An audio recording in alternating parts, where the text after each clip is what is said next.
court case. Julia, wait, we need you. Julia, I can't do this. They tried to pawn me off as you. I'm not you. How do I do this? Help me. We just told you to talk about Yay! cannibalism. Just immediately. I don't know. As soon as you said that, I was like, what is cannibalism? I don't know. She Hello, did win, everyone. though. She Our did. Goop Queen won, so. So this is the energy that we have had at Live from the Apocalypse all week. This is the energy we are bringing into tonight, so I think this is going to be a very good time. I'm sweating. I'm JD. I don't usually do this, so I'm glad I have Will here to let me know every single thing that I forget to include in the usual LFTA spiel. I did realize that I didn't ask, like, hey, do you want to do the intro? Do you want me to do the intro? We just threw it at Raph. Raph, yes, Raph, you have been appointed. Raph, can you introduce the stream? Listen, all I'll say is go vote in the poll. It's very important. That's all I'm going to say. Wait, there's a poll? That's No, the what? intro. Absolutely not. No. There's so much stuff you forgot If to your name is mention. JD, there's no poll. Okay, don't worry about it.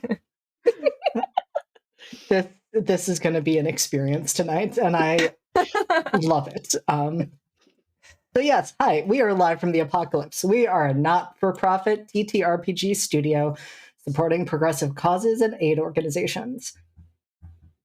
Currently, we are raising money for the First Nations Development Institute. If you type in !donate, the link will pop up. You can donate and give them money. We would appreciate that. In this game, I do not have any cool incentives to give our players because we don't really have advantage or anything else. But if we raise a lot of money, maybe I will just do something absolutely unhinged and throw a curveball at them.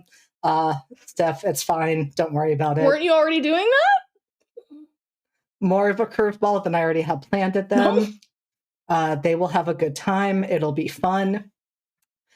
We do ask that if you are going to give us money, you donate. If you do that, the McElroy brothers will yell at us, and you may interrupt a hot, steamy moment or an incredibly dramatic moment. You will throw everyone off.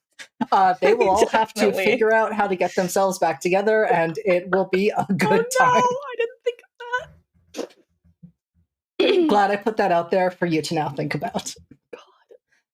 So, of course, we cannot stop you from subbing, giving bits, the type of usual things you would do on Twitch. Just know that if you choose to do so, tragically, Brennan Lee Mulligan will kill a dog for every month you have been subscribed. We'll kill a werewolf? Raph coming for blood. Jesus.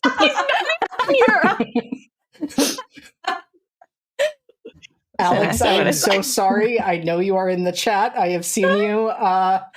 No, Brennan Lee Mulligan will not kill a werewolf, although, some werewolves may be in danger if we get to a certain amount of dogs. Mistakes happen. Mistakes?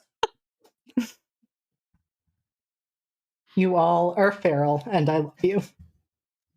So yes, make your decision. Donate, and no dogs are harmed, or werewolves. No werewolves are harmed either if you do that.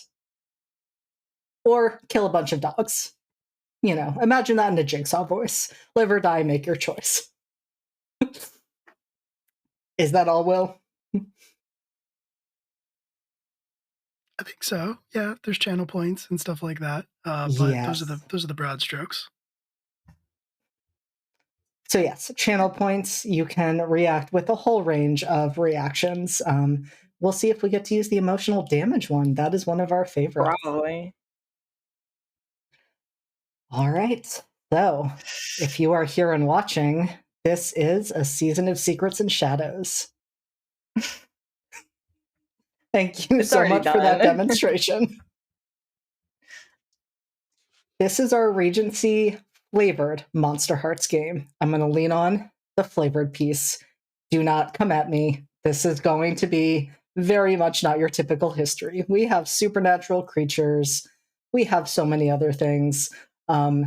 Yes, this will not be historically accurate. I am also not going to subject you to a variety of bad British accents.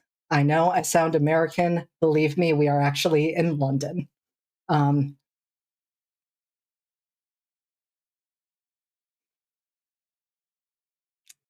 my players okay? I'm fine. I am I'm doing so great. afraid of everything that is happening tonight, and we haven't even gotten started. I think Raf's just excited. The last thing I will say before I let my lovely cast introduce themselves and share their character name and the Monsterheart skin is for those of you who are watching, this cast has been absolutely unhinged. And I need you to understand that. Since session 0, they have done a 500 plus post, text-based RP post, because they wanted to play out the after party after the opening events of the season. They allowed so many more rumors to come into light as a result of that. And then they took it, I don't know, 20 steps further by also starting to do fan art of not just the other characters, but pivotal romantic moments that happened during that text-based RP. They have also not just made their own character playlists, they have literally made character playlists for ships that they are now invested in. It is wild, and I am so excited to see what happens as we actually go live and let them start playing out what their characters will do. So, I think with that, Will, we are ready for introductions. How do you want to do it? I think if we can pick and choose the order, let's start with Steph and Knew you were gonna say go. That's fair. Yeah, just go that way. And yep, introduce yourself, your character, and the Monsterheart skin. Hey, I'm Stephanie. I am commonly found lurking in Live from the Apocalypse. Tonight I will be playing Lady Rhiannon Carewood, and she is the witch skin, and she's having a time. She's is she, they pronouns. Beautiful. Will, No, it's. I feel like it's Raf probably next, right? I definitely think it's Will. That's fine. Hi, my name is Will. I am usually here at Live from the Apocalypse. You usually find me here doing stuff. And tonight I will be playing Miss, not Lady, Abigail Donatelli. She is the Queen Playbook, and she is here to ruin everybody's lives. And I'm very much looking forward to it. She uses she, her pronouns. I think that is everything I need to say about her for now. for now. For now. Hello. I'm Raph. I will be playing Carmen Deloso. And he uses he, they pronouns and is the ghoul skin. And his life has already ended many times, some by Lore and some by Abigail. So, we'll see if that continues. Probably yes, because, being bullied is part of my character in my life. Also, you can catch me in other shows. Anyways, I'll talk about it at the end. Bye. That was iconic, Raph. Thank you. And finally, I am JD. I will be the storyteller for this game, and I do not have to say much more by way of introductions, except that you can find me in a variety of other things within Live from the Apocalypse. I am so afraid of what is happening in chat. But that is fine, because I don't need to worry about that. Everything is fine. No, I have to know. It's fine. It's fine. Well, I don't well, William. It's going to be a night. This Oh my God. this is definitely going to be a It's night. so hard to keep a straight face. Oh my God. All right. All right, my darling monsters, are we ready to go? Yeah. That sounded very convincing. I am convinced. All right. So we start a little bit before sunrise with a bird's eye view of the city of London. It is the spring of 1811. Plants are growing, flowers are in bloom. In fact, with the presence of the spring court fae adding to the change of seasons as we transition from winter, the trees are all well canopied, much more than they usually would be at this particular point of the season, and the parks across the city are verdant and lush. In fact, if anything, the intensity of colors and the wildness of plants seems barely contained, a stark contrast to the stark death and decay that we were seeing moving into the season out of winter. Though the uncontained foliage is not the case as we move into West London and the vast grounds of Wrenhaven Palace, which is the residence of our regents, Queen Louise Montgomery, a mortal, and her spouse and co-regent, Sovereign Micah Bellamy. The two of them had a coronation wedding 5 years ago, and while it was not the first union in the royalty between a mortal and supernatural, it has been a significant one. This has been the first time that a vampire in particular has been on the throne. And that has been something that not every supernatural or mortal has been particularly happy about. But that's fine. As we're looking at the palace, covering well over 25 acres, everything here is neatly maintained and trimmed, taken perfectly care of, except for one item, the summer pavilion in the middle of the private gardens, which was, speaking of supernatural connections to the mortals, built to commemorate King Alex's bargain with the Queen of the Summer Court in the late 1600s. That foliage is a bit less tamed. But the flowers here are not the ones of spring. Instead, they are perpetually those of summer, regardless of the actual season. Now, we also, of course, have the palace in the background, constructed from pale gray stone, rectangular in shape with towers in each corner. But for right now, we don't see more than the facade, because we are not going inside, at least not today. Some of you, though none of you sitting in front of me, were in the palace yesterday, because that was when the season began. And for those who it was their first season, they were presented to the Queen and Sovereign. Some with some pretty significant reactions attached to them. But more on that later.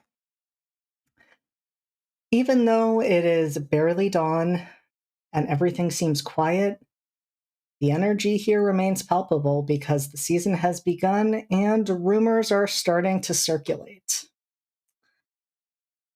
Which is apparent as we find ourselves walking beside two figures, both servants who are walking from their quarters on the palace grounds to the servants' entrance at the palace itself. And like I said, rumors are already spreading. The first looks over at the other and says, "I can't believe what happened with the Connolly family yesterday. I mean, I can't believe that they weren't all still in black in mourning. I mean, after everything that was said about, how they felt about the Deloso family, I can't believe that they would have introduced an American Mr. Dorian Black. Not just brought him there, but presented him to the monarchs." And the other says, "I mean, they cut their ties with the Deloso family. It seems like they're looking for a new match for their son. And it seems like some sort of deal may already have been made."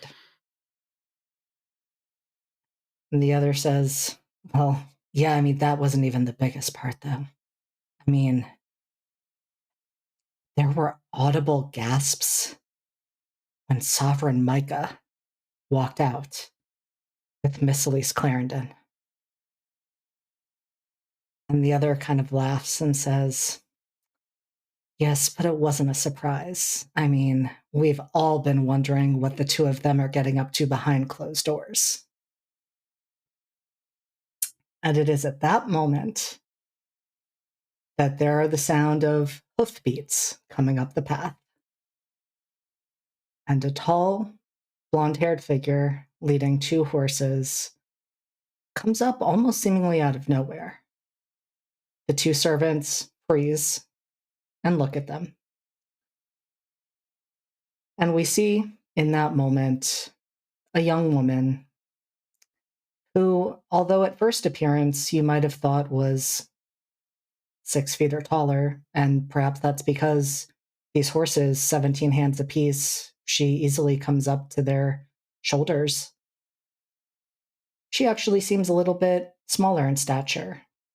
Her hair is short. Her facial expression is fierce, and she is in a gray tunic, black breeches, and riding boots. And the two servants cannot meet her eyes. And she just looks them up and down. And as she does, the horses beside her paw the ground, toss their heads but don't try to run, almost as though they're too afraid to move. And all she says is, I would not spread such rumors if I were you. And I certainly would not talk about the sovereign in the manner you just did, or the artist in residence in that way. The servants make their apologies, and she does not move to step out of their way for a few beats, but then just nods and continues walking, and the two hurry on inside. We now move away from the palace and that drama. And as we move back into that bird's eye view, we notice 3 separate buildings, all holding the appearance in some regard of classic cathedrals. The spires reaching to the sky, the stonework and masonry, the building itself taking the shape of a cross. Yet each one looks just a little bit different. The first one, the one we are going to start with, is made of a stone that varies in shade from red to yellow to orange, evoking the image of a sunrise or, depending on the angle of the sun, the sunset. It holds much of the usual iconography of crosses and stained glass with biblical imagery, but it also incorporates the repeated motif of the sun, as that is what it is, a church of the sun. We don't linger on the building, though. We move back into the cemetery behind it. Moving through very well-kept and maintained gravestones to an area that is almost beyond the bounds of the proper cemetery and gated off. And in that area, we see a figure lying on the ground. Raph, would you like to describe Carmen? Yes, okay. Carmen is a tall, kind of lanky figure. If you look at his face in separate parts, his smile is too wide and his eyes are a little too beady and his nose is kind of long. But strangely, when it's all put together and is combined with this kind of monstrous look, it all looks very handsome and dashing. He has some notable features. kind of splayed out in the grass. He has patches of gray on his face and down his neck. You can't see the rest of his body because he's clothed, presumably, unless JD states otherwise. But you can assume, did he?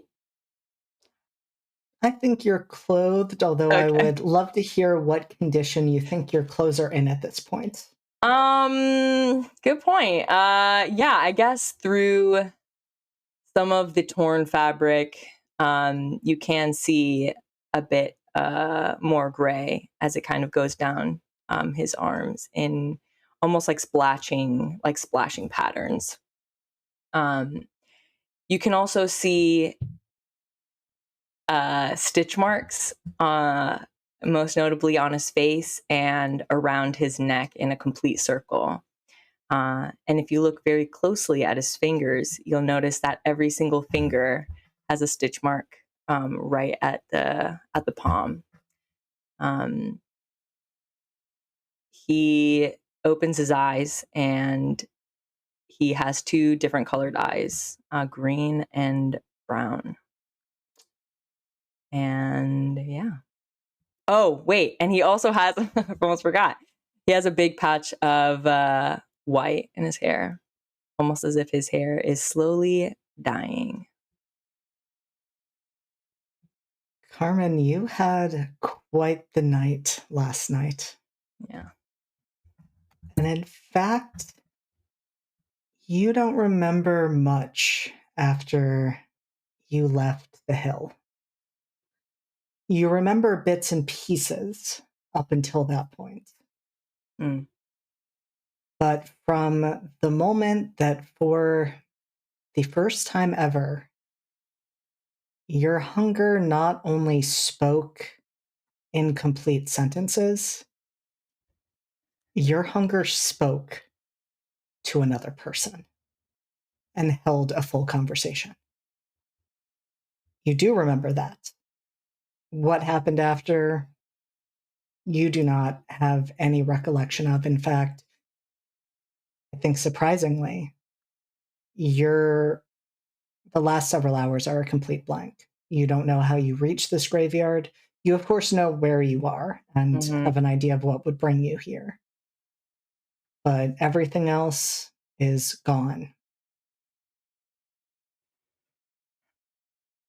I think Carmen kind of lays there for a while, and finally just puts a hand on his head and says, "What bloody time is it? Where have you taken me?" And I guess just kind of slowly stands up and starts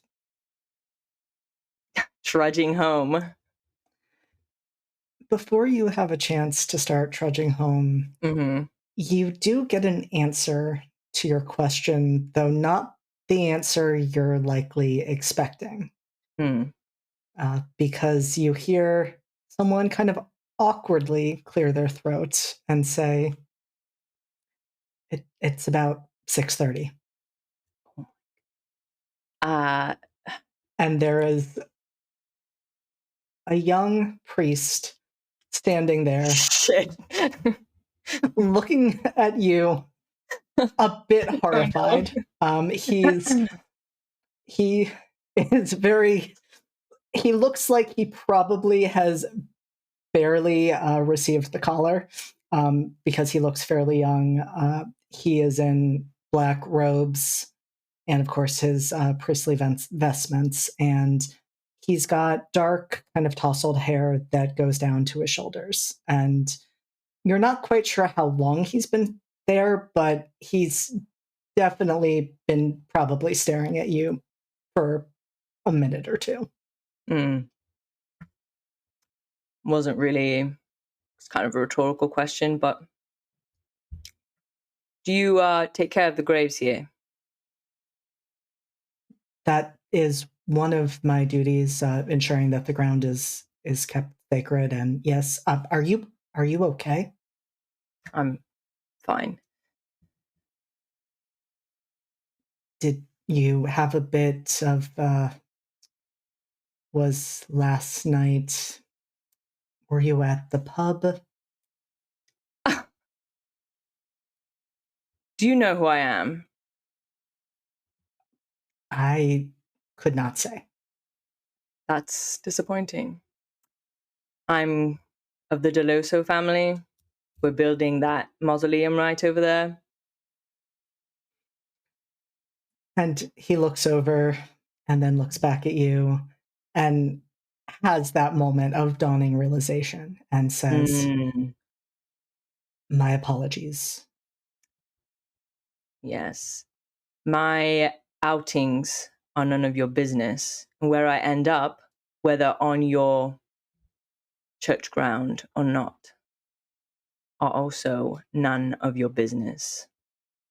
However, what is my business is that you maintain proper watch over this ground. You never know when the dead might come back. So treat them nicely. I will take that under advisement. And I think Carmen just kind of turns and walks away. He does not stop you. Carmen does not notice this, but he watches as you walk away. And just for an instant, there is a bit of a, shall we say, glimmer over his face, as though something is shifting. I don't like that. And then he turns and looks back at where you were laying, namely where your brother's remains, or at least part of them, are currently kept. Mm-hmm. And just focuses his eyes on an item that is hanging there, an item that looks very much out of place for a cemetery, especially one that is of the Church of the Sun.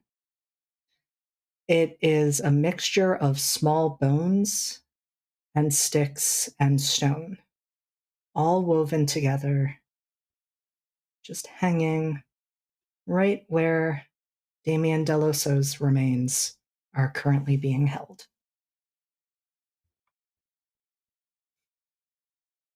But enough of that.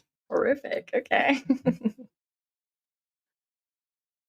We're going to keep moving because, as I said, this is not the only church that we have in this particular version of London. The next is also a cathedral. The stone here evokes the color of dusk. It is made of muted dark blues, grays, violet. And while the formation of the stones is similar to the shape of the cross, there is no biblical imagery contained within this cathedral. The stained glass holds images of men transforming into wolves, of beautiful, almost saint-like figures with blood on their lips, of people kneeling on floors, markings etched around them in chalk, surrounded by auras of varying hues. Now this is the Church of the Moon, whose leadership changes the most frequently as leaders are elected rather than appointed. And from here, we're going to move a bit further into London.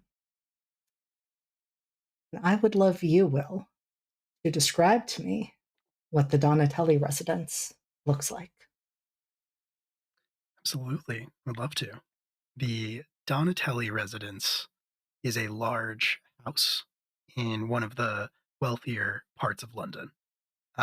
It is very old, but it is also very well kept, and in general is just very unobtrusive. It's not ostentatious by design.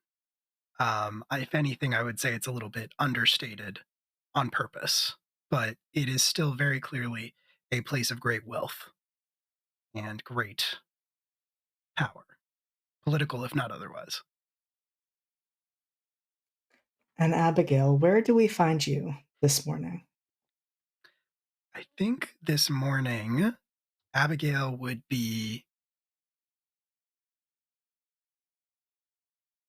I think this morning, Abigail would be sitting down at a desk in her room, and she would be looking over a correspondence that she received. Would you like to share that correspondence with us, Abigail? I certainly could. I will describe Abigail first. I feel like I probably should. I think that's fair. So Abigail sits down at her desk. She is very pretty, but she is also very pale, almost deathly pale, almost without pigmentation to her skin. And she has very long and luxurious, naturally curly black hair that kind of currently cascades over one shoulder. It's a little messy from having been tied up in a braid for so long the night before.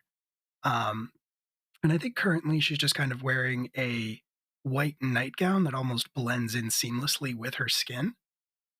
She still has some of the makeup from the party on, but her eyes, most notably, are black around the outsides with red irises inside.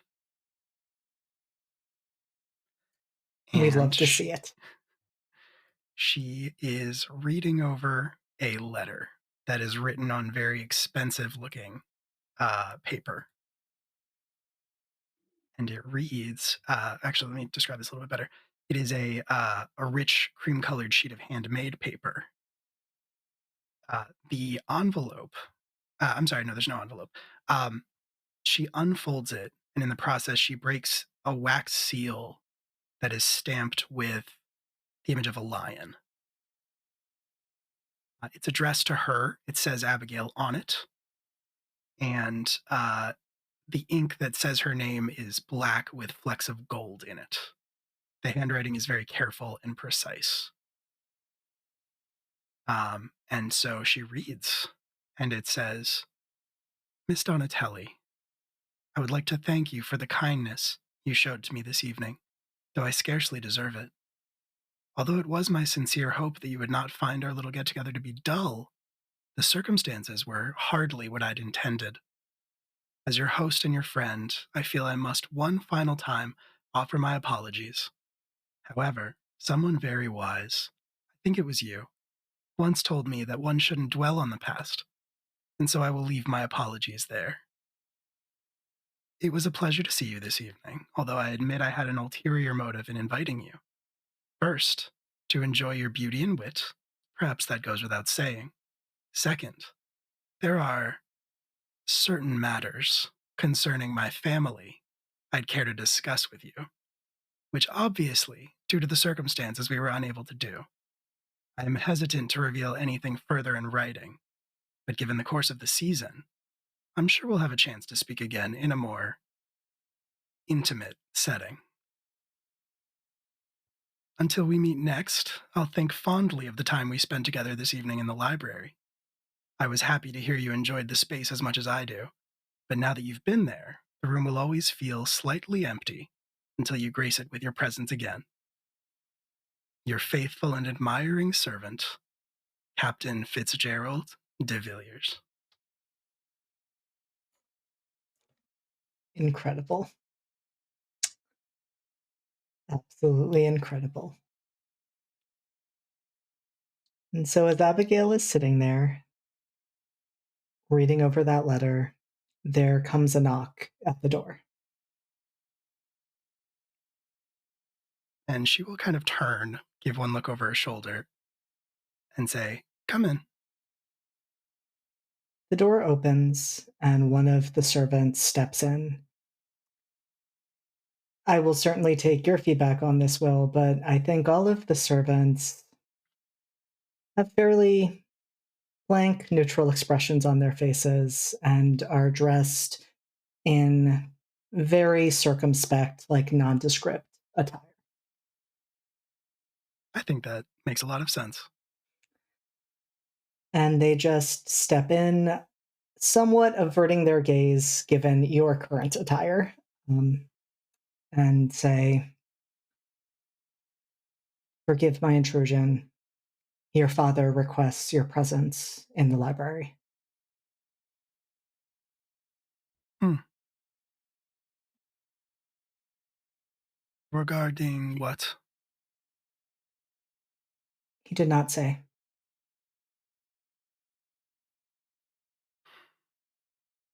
Well, I guess we should not keep father waiting. I'll be along shortly. And the servant just nods and says, "I will inform him."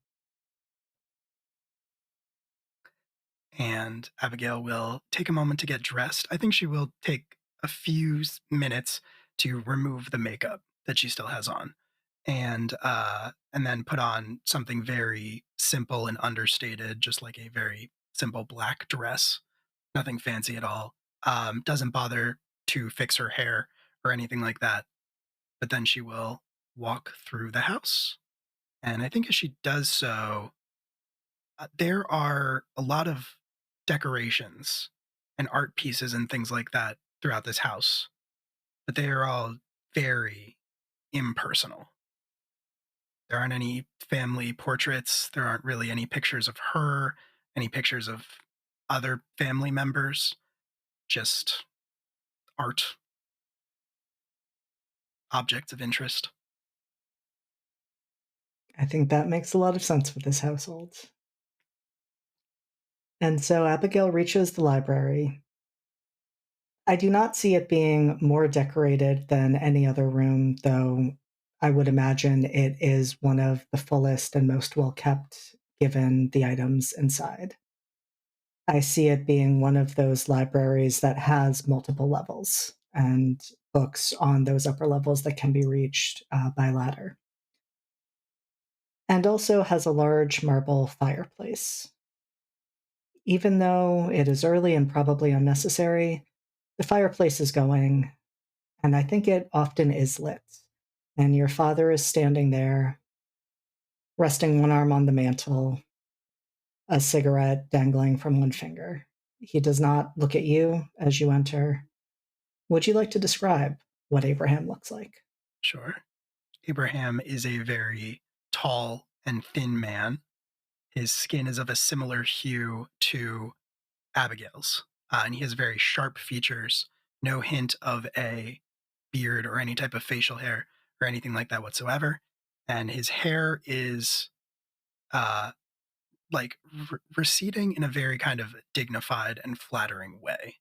Um, he kind of keeps it very very well kept, sort of pushed back, and it's hard to know if his eyes match Abigail's because he is almost always wearing small black lens spectacles. And as Abigail comes in, he simply nods. The servant closes the door behind you.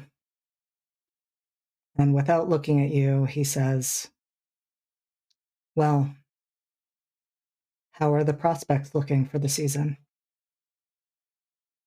Good morning, Abraham. "Good morning, Abigail."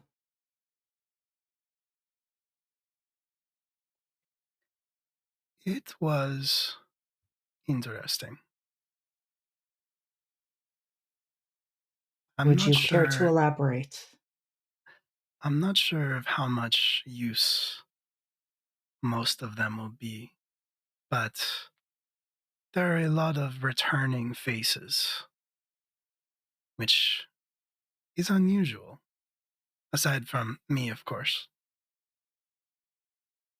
"Of course." The Deloso boy, he is different. Something has changed in him. He may be a threat. I have my doubts about his ability to control himself.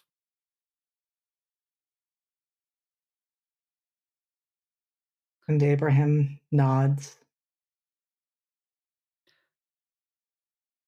Rhiannon Carewood is...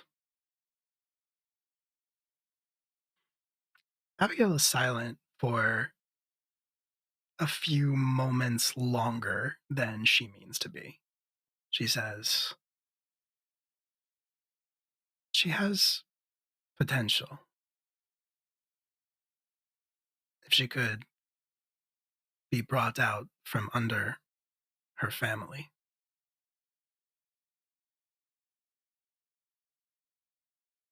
And taught to think for herself.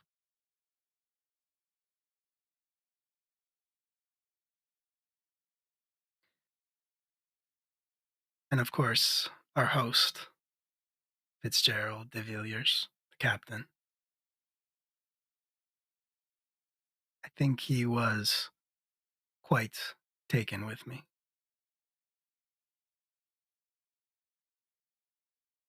And he is not overly fond of his own family. I think we could pull him away.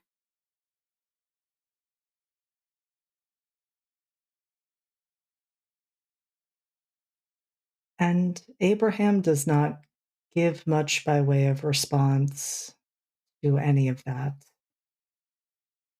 He does then ask,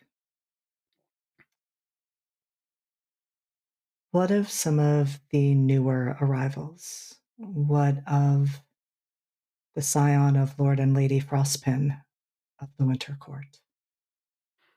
Our paths did not cross much, unfortunately. She was around. She seems young.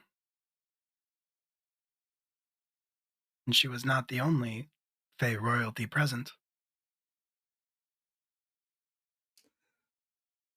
No? No? The prince put in an appearance. Did he now? He did. He was a bit of a brute, if I'm honest.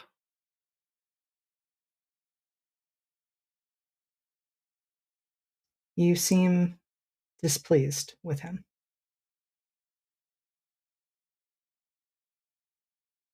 He could stand to learn a thing or two about disappointment.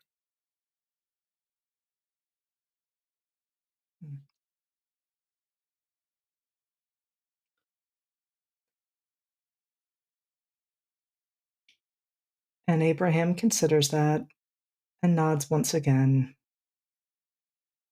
and then asks, anything else from last night? There was another person. We did not speak, but she was around the Frostpin child and a few others. I believe she is an artist of some kind.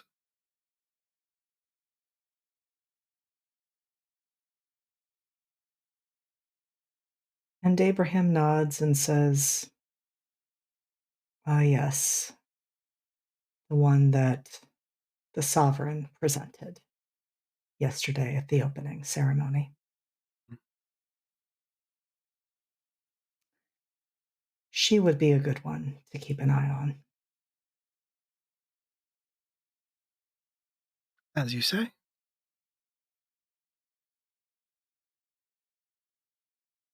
Well, Abigail, the season has started, and that, of course, means that things are going to become rather busy for you. For today, we have an invitation to the Connolly family residence. And he hands you a card that presumably would have come directly to you, but he obviously received first. It simply states, your presence is requested at the estate of the Connolly family for an afternoon tea. As a family of prominence, it is our honor to host those of you in high society as part of the opening for the start of the season. It will be our pleasure to see you this evening if you choose to accept. And Abraham hands that to Abigail and says, your job there is to continue to gather information about the others in your presence. There is also a package that I need to have retrieved. The family will be prepared to ensure that that happens. I'm hardly a courier, Father.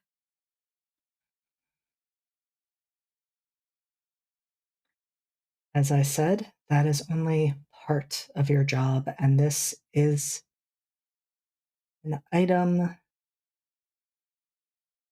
that we would not want to have slip into the wrong hands.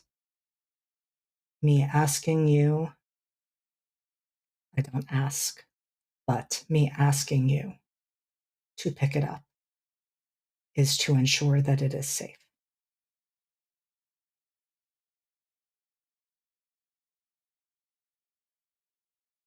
She will nod and give her father an exaggerated little curtsy. And she will say, like you say, Abraham. She will smile at him, but it's not really warm. She'll say, we don't ask.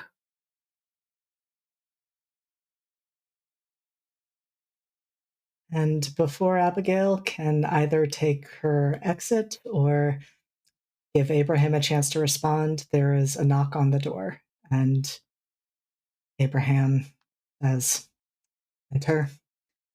Same servant as before steps in and says, my apologies for interrupting.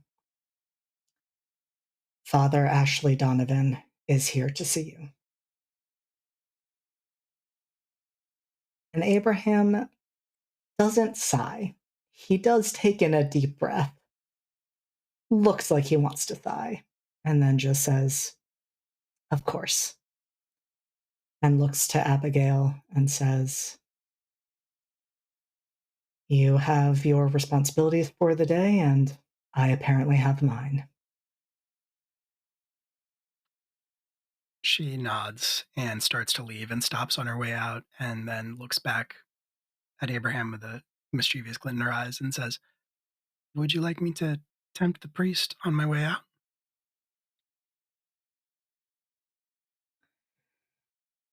He does sigh at that and says,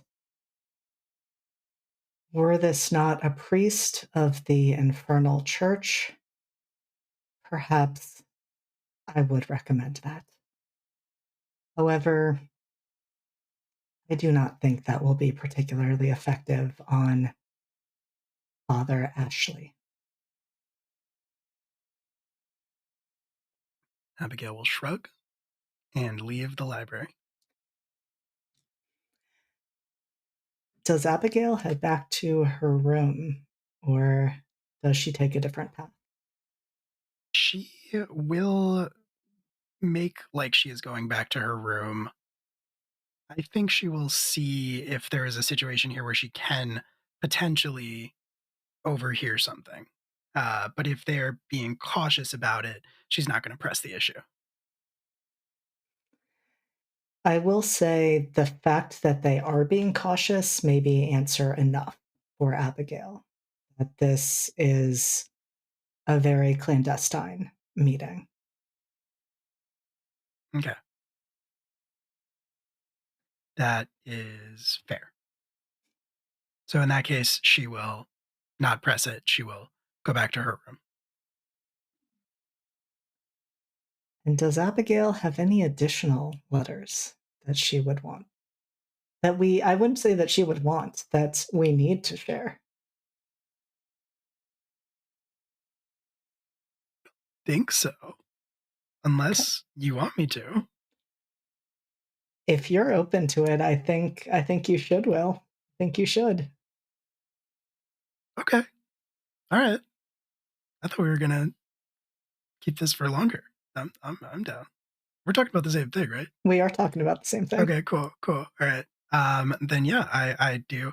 I think what happens is she goes back to her room And she will kind of push Fitz's letter to the side without really giving it a second thought, and then reach into a drawer of her desk where there is like a false bottom, and open that secret compartment where there are probably a bunch of letters, but the most recent one is sitting on the top, and she will pull that one out and she will read it.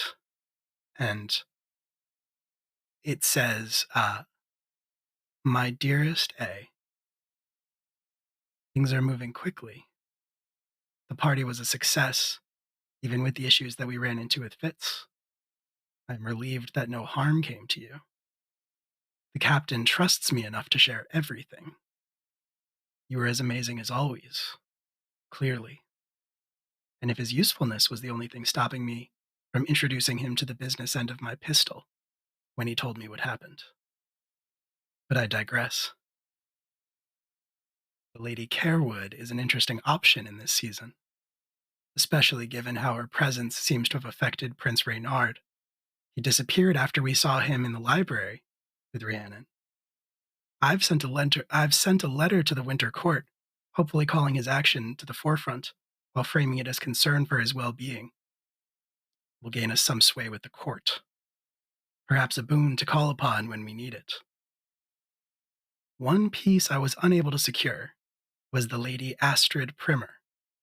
Unsurprisingly, she did not attend the after-party, but I think someone with their unique countenances might be useful in removing the prince from his throne. She possesses an aura that feels interesting, like it might counteract the darker magics that have me bound. If I can find a way to harness those, we might stand a chance. And then I will give you whatever you desire from this world. I ache for the time when we will have no need to speak in secret, to have whispers be our only discourse. The world is cruel for keeping us apart, but even with our distance, it's still you and me against the world. Until it burns. D.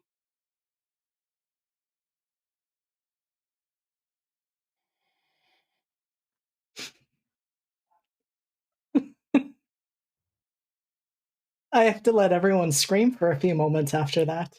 What? We all choose the characters! What's up? What's up? Everything's fine. Everything's fine. That's really chill. Yep, everything's fine. I feel fine. I feel fine. Until it burns? Oh my god. It's fine. For now. Everything's good. Everything's chilling. It's fine. Oh no! Thank you for Right. sharing that, Will. Yeah, no, my pleasure. I think Abigail will kind of run her fingers over the letter one more time and just say very quietly to herself, until it burns. And then put the letter back in the box, put the fake lid back on it, and shut the drawer. Beautiful. Anyway, And let's go to a tea. We now move to our final person who we will be introducing today. Well, not to them quite yet. We actually make our way into the streets, and as we're seeing the people move through them, we notice one in black and gold colors with a lion as the symbol. A servant making his way towards the townhouse. Rhiannon, would you like to describe what the residence your family lives in looks like? Yes. The Carewoods are a very old money family, a dukedom. The house itself it's well maintained. You can tell the stones are very old. This was clearly like its own estate before like the city really like kind of flourished. You can tell in that it's not like a row townhouse. It actually has like lawns and a wall around the property. Like that kind of old money.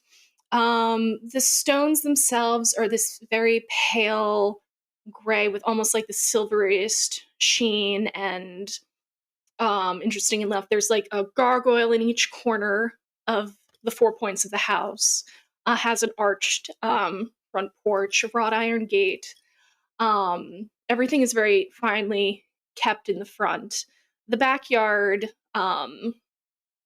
there's like two levels to it. There's the terrace level with the manicured gardens that slowly kind of give way past a row of neatly trimmed hedges to a more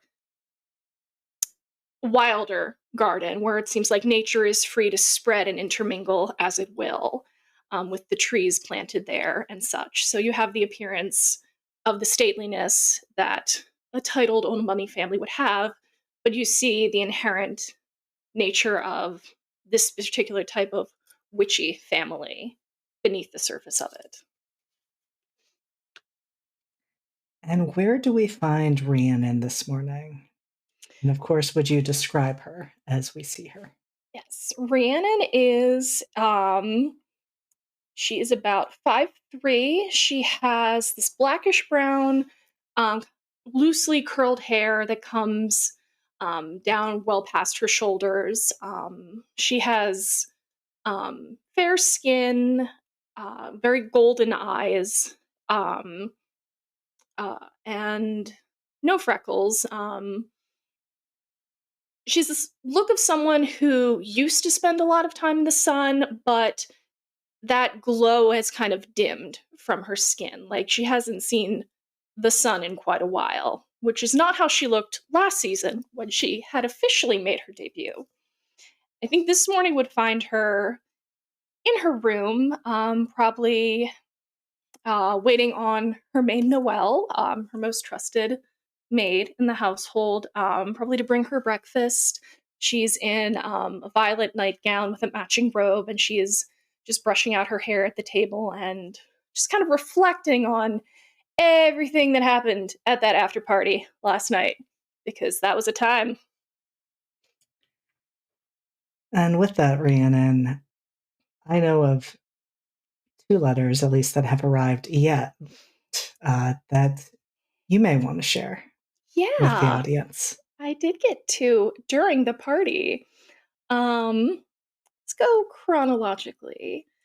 So the first letter she found, it was passed to her in a Spanish travelogue that was gifted to her uh, from Captain de Villiers. The paper, it has already, the seal has been broken because she had read it in private during the party. The red family crest of the wax is still on the paper, the ink, the black with the flecks of gold, the careful, precise handwriting, the elegant, fine paper. And it reads, "My dear Lady Carewood, I am grateful to you for the happiness, grace, wit, and beauty which your presence brought to this evening's festivities. I wish I could fully express the pleasure and joy you've given me in being introduced for the first time. Among the many stars and shining fireworks of the evening, your smile and your quiet strength were the most dazzling things I've witnessed. I am not a skilled writer, and my background bids me to speak plainly and to the point, and so I hope you will forgive my forwardness. I have never felt as immediate a spiritual kinship with anyone as I have when I first met you. I did not have high hopes for this myself this season, and I certainly did not imagine meeting someone such as yourself at our very first event. I'm sure that you have a number of suitors, and while I am willing to compete with anyone for your affections, I will also point out that whatever choice you eventually make is one I will respect and honor. If there is another to whom you are already committed, you need only let me know, and I will withdraw. Allow me to speak even more plainly. I have heard of your broken engagement to the prince, and I would hope to put your mind at ease in that it matters nothing to me. If the breakup was your choice, I commend you for taking the courageous step to make yourself happy. If it was not your choice, I hope you know that, if nothing else, I remained your friend and ally in this and all matters, and would gladly take up the affair with the prince. For me, the past is prologue. Whatever has gone before matters not a jot, and yours is a story I am most interested in reading further. In order to further demonstrate my resolve, please allow me to take you into my trust and share my deepest secret with you. And this is where the letter ends, because the second page ran and burned immediately on returning home from the party. Incredible. So whatever secrets remain between just the two of them still. You didn't say anything about having to read a letter that from someone else that you destroyed. So half that letter's gone. We love to see it. We love the drama. We love the spiciness. What about that second letter that you received? That letter. Yeah, so that was found in the seat of her carriage when she left the party. Very familiar handwriting and envelope. She's not sure how it got in her carriage, but it wasn't attended the entire night. And it reads, "My dearest Rhiannon, forgive my lack of formality and decorum, but you cannot fault me or my emotions. Your unwillingness to speak with me, let alone discuss the circumstances that led you to ending our engagement, continues to torment me every hour of every day. Our respective families facilitated our connection, yes, though I believe there was genuine affection there as well. I would hate to discover that I was wrong about that. I would also be loath to discover that you have developed an affection for another to the point that our bond has been dissolved. I believe I have spoken plainly, though perhaps not plainly enough. I do not say this to frighten you, but to ensure you know what you are doing. Deals and agreements mean something different in the world of the Fae. We had an agreement, and that is not easily broken. When an agreement is broken, there are consequences. I do not wish for you to experience those consequences. I have bought you as much time as I can. That time is soon coming to an end. I cannot protect you from what will come next, but you still have enough of those precious sands from the hourglass to choose a different path. I truly hope that you will. Regards, Prince Reynard of the Winter Court."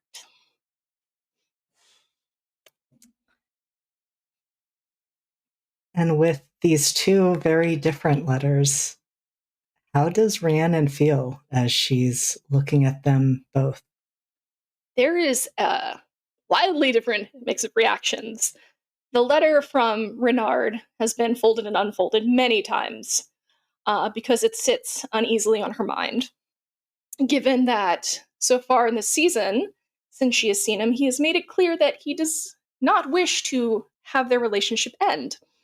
And she's very much been politely insisting on it. So there is a lot of concern that this is not going to be as clean cut as she was hoping it would be when she broke things off last season.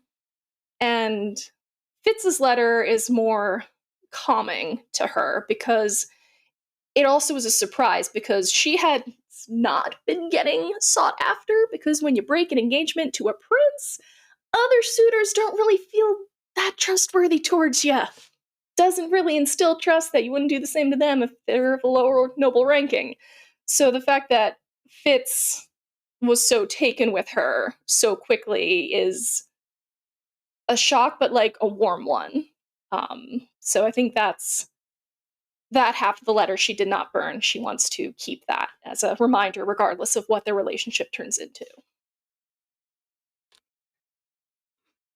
And so, Rhiannon, you are having this opportunity to have a relatively quiet morning. I did want to ask, because I think you are the first person where, well, we still have not quite gotten Carmen home yet, but comparatively with Abigail, your family may have had some concerns with you being out late. So how did Rhiannon get back inside without their parents noticing?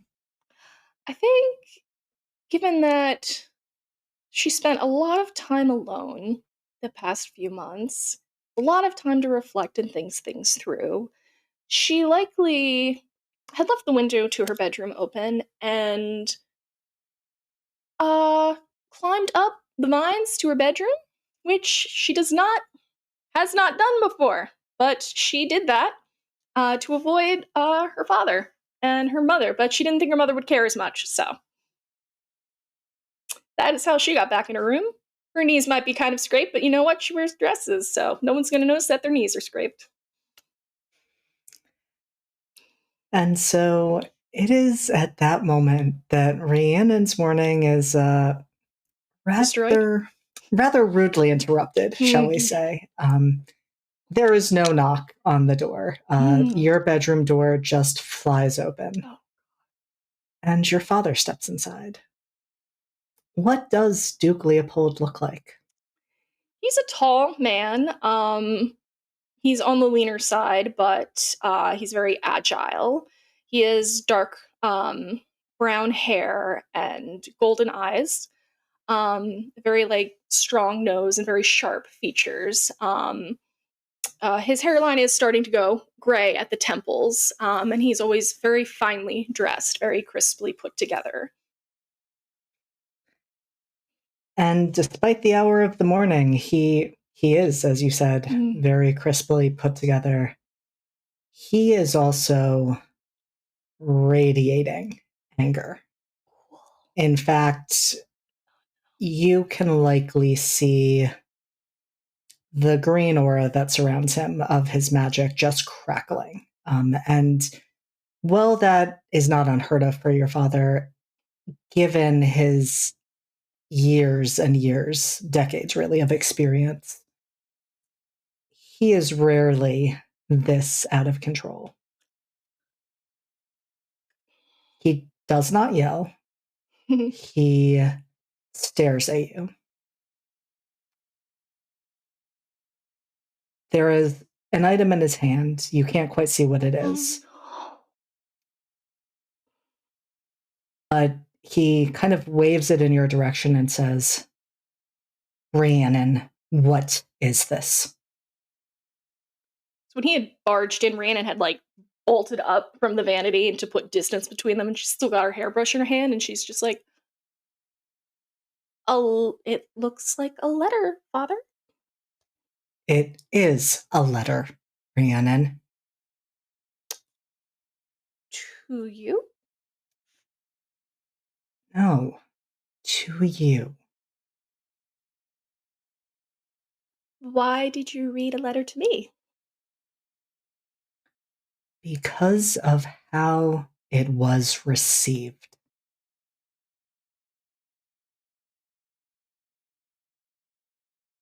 I don't follow. Rhiannon.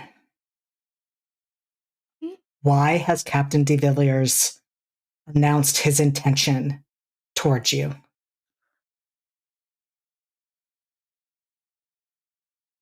And that, I think, is actually where we're going to break.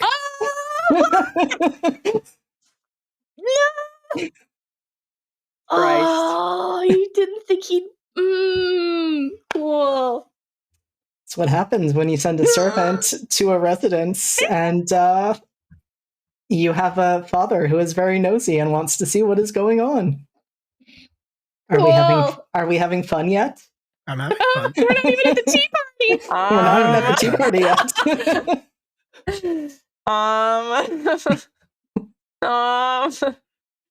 I'm being wrecked in the chat. It's fine. It's fine. What's Abigail up to? Oh my god.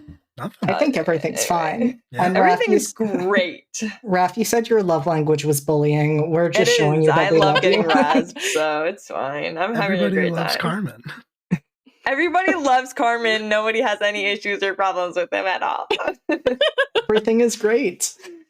Just a good boy. All right, Wow. chat. Yeah. We're going to be back in 10 minutes. I think we shall. Okay. Don't go away. See you soon. Woo! I'm making thrusts to table 2 here. I'll say it loud and proud. It's fine. Table 2 gets to go next week. Yeah. That's going to be an exciting time getting to see some of the characters who have been referenced in different ways tonight. I've been threatened in different ways tonight. Speaking of threatened, Rhiannon, we're going to jump right back into this intense moment where your father has intercepted a letter to you and is not particularly happy about the contents. Yeah, you wouldn't be. So how do you respond to your father talking about Fitz declaring his intention for you this season?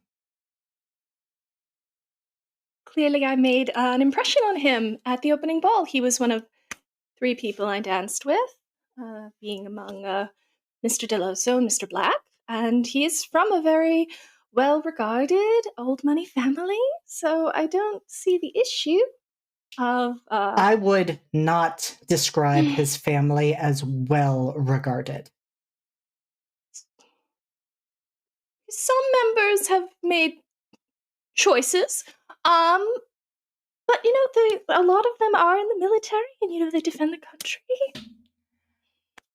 He would not be the type of prospect we would allow for you.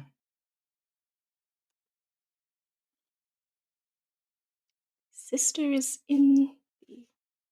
works in the palace very closely with the royal family. That surely must count for something. Yes, it shows that his sister is capable of protecting the regents.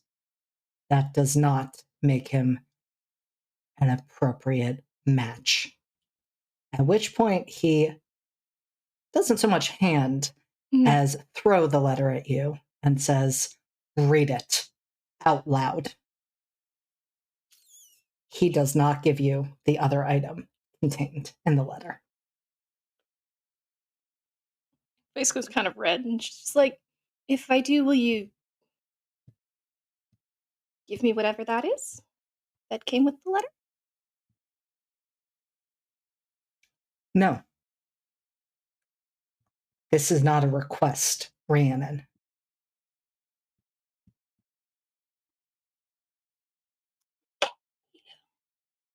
Oh, let me get the letter up. Cool, gotta read that out loud in front of my dad. Awesome. Cool. Awesome. Love that. It's equally nice paper as the first one she got. Same ink, gold and black. Cool. Hate this. All right. My dear Lady Carewood, I thank you for your letter this morning and the unusual messenger who bore it. Rest assured they were compensated with crackers and an assortment of cheese crumbs for their trouble. I further thank you for the watercolors you so generously included. Please know that they will be put to good use. Your warm regards and positive reply vastly improved the outlook of my day, and I hope you will forgive any melodrama of my life. You have taken great pains to ensure I understand your situation, and while I appreciate your candor, I will respond by saying I hold no fear of your father, Prince Renard, or any who might try to prevent any relationship we might hope to embark upon. It is a cliche that fate heart never won fair maiden, but I wish to prove my heart worthy of the affection of a fair lady such as you. You had said that if I were dissuaded by your letter, you would respect my decision. I hope you will also respect that I am not dissuaded, but rather touched and endeared further to you by the care with which you would treat me. I am unused to such kindness and regard, but you have given me hope that there are others who share my sensibilities and my worldview. I have told you that while I am a soldier, I long for a peaceful life with my books and my garden. In the time I have known you, your qualities, of which there are many, have caused me to revise my desires, my books, my garden, peace, and most importantly, you. If we are indeed in for storms caused by our families, by the royal court itself, then know my resolve is steel, tempered in the fires of bitter disappointment stoked by my family. Yet I see a chance whereby we can bring each other joy and combine our formidable talents to ensure a safe and happy home for us both. I hope you will think of me as a rock of support upon which you can lean, for regardless of your decision, I will always consider you a friend and an ally.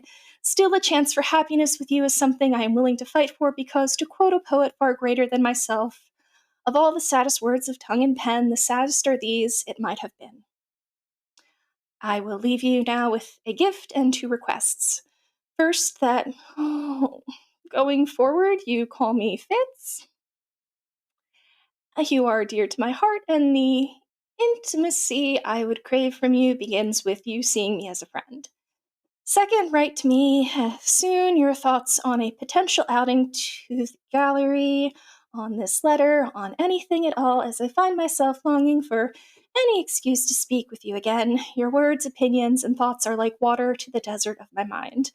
I could drink them endlessly and never be satisfied, but a letter would be a good start. Here, Fitz has drawn an actual smiley face. I must end here before I run out of ink. I eagerly await your response. Most sincerely yours, Fitz. She is just red in the face with embarrassment, a little anger, and because, it was just a really good letter. Her father just ruined. Said a lot in that letter.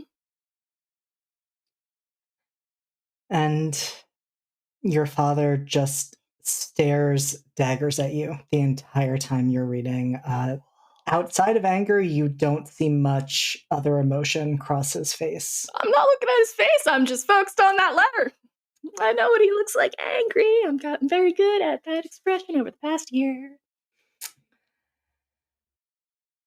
And so he allows there to be a few moments of silence afterwards. And then just says, "Burn it."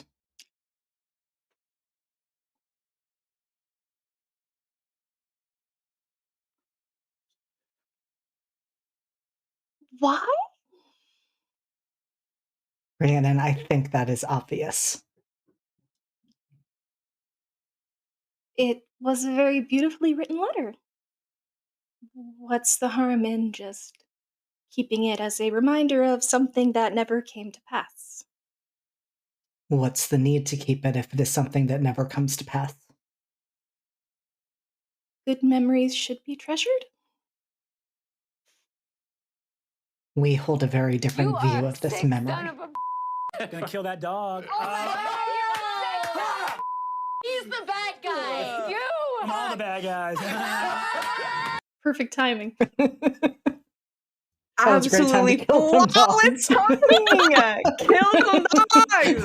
Some dogs along with her heart. Damn. Amazing. I think we can all agree that Fitzgerald de Villiers is the real dog here. Oh! Yeah. Oh no. Thank you for the 5 gifted subs. Thank you. Yes.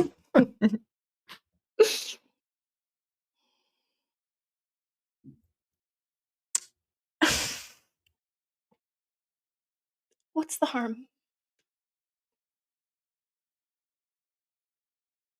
Rhiannon, this is the last chance I will give you.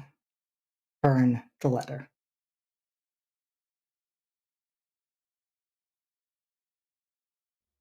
Just reflecting on the last time she got in trouble with regards to relationship choices she's made in her life, they are going to just walk over to the fireplace and just kind of slowly hold out the paper and just let the edge catch and just hold it while it turns to ash in their hands.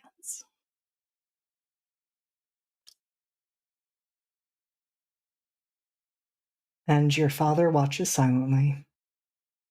Once you have done that, some of the anger, since you're not looking at his face, at least leaves his voice. And he says, "Well, with that, you have some plans set for the day. The Connolly family has invited you to an afternoon tea. And Prince Reynard has arranged a meeting with Yeah, you. just had for fun. this evening." rip it, baby. Where? Slop that down, dude. Shit, yeah, dude. Crack Here. one for the big boy. For dinner with the family? We have to quickly thank Wool's mom for the donation. Thank you! Thanks, Will's Thank you, mom. Mom. Thank you. Also, if we could just not talk for like 10 minutes until she goes to bed. Yeah, no, that's not an option. It's fine. It's Good fine. night. Nothing spicy is happening. Win. Hope And so, yes, your father says the meeting will be here, supervised by myself. over dinner with the family? With mother? A private dinner for you and Prince Reynard. Was this his idea or your idea? What does that matter to you, Rhiannon? It is an obligation.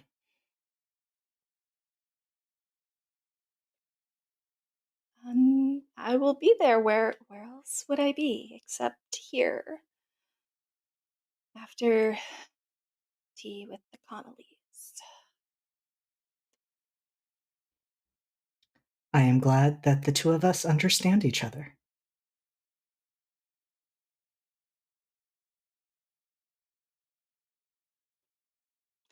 Since we understand each other so well, might I see what is in that case that was sent with the letter?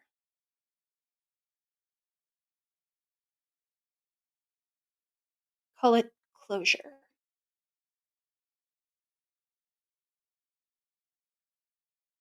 If that is what we are calling it, and he holds up the other item contained in the letter.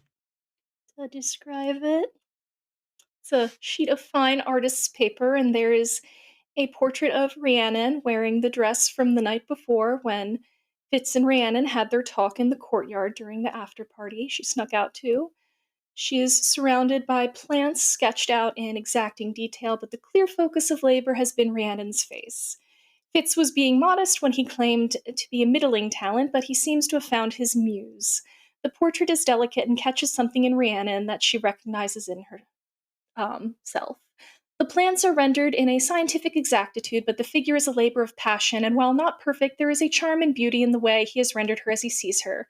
She seems to be the sun, radiant and beautiful, the small smile in her face, both compassionate and powerful.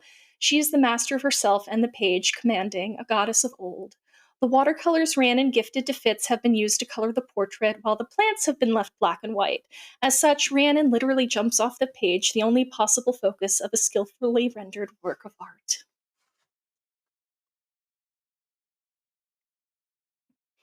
Does Rhiannon, as that drawing is shown to her, does she take hold of the page, or does she look at it more from a distance? She takes it. Your father doesn't let it go, but he does allow you to hold on to it. And as you have a chance to take in all of those details, the paper begins to crumble to dust in your hand. And your father says, well, now you have that memory.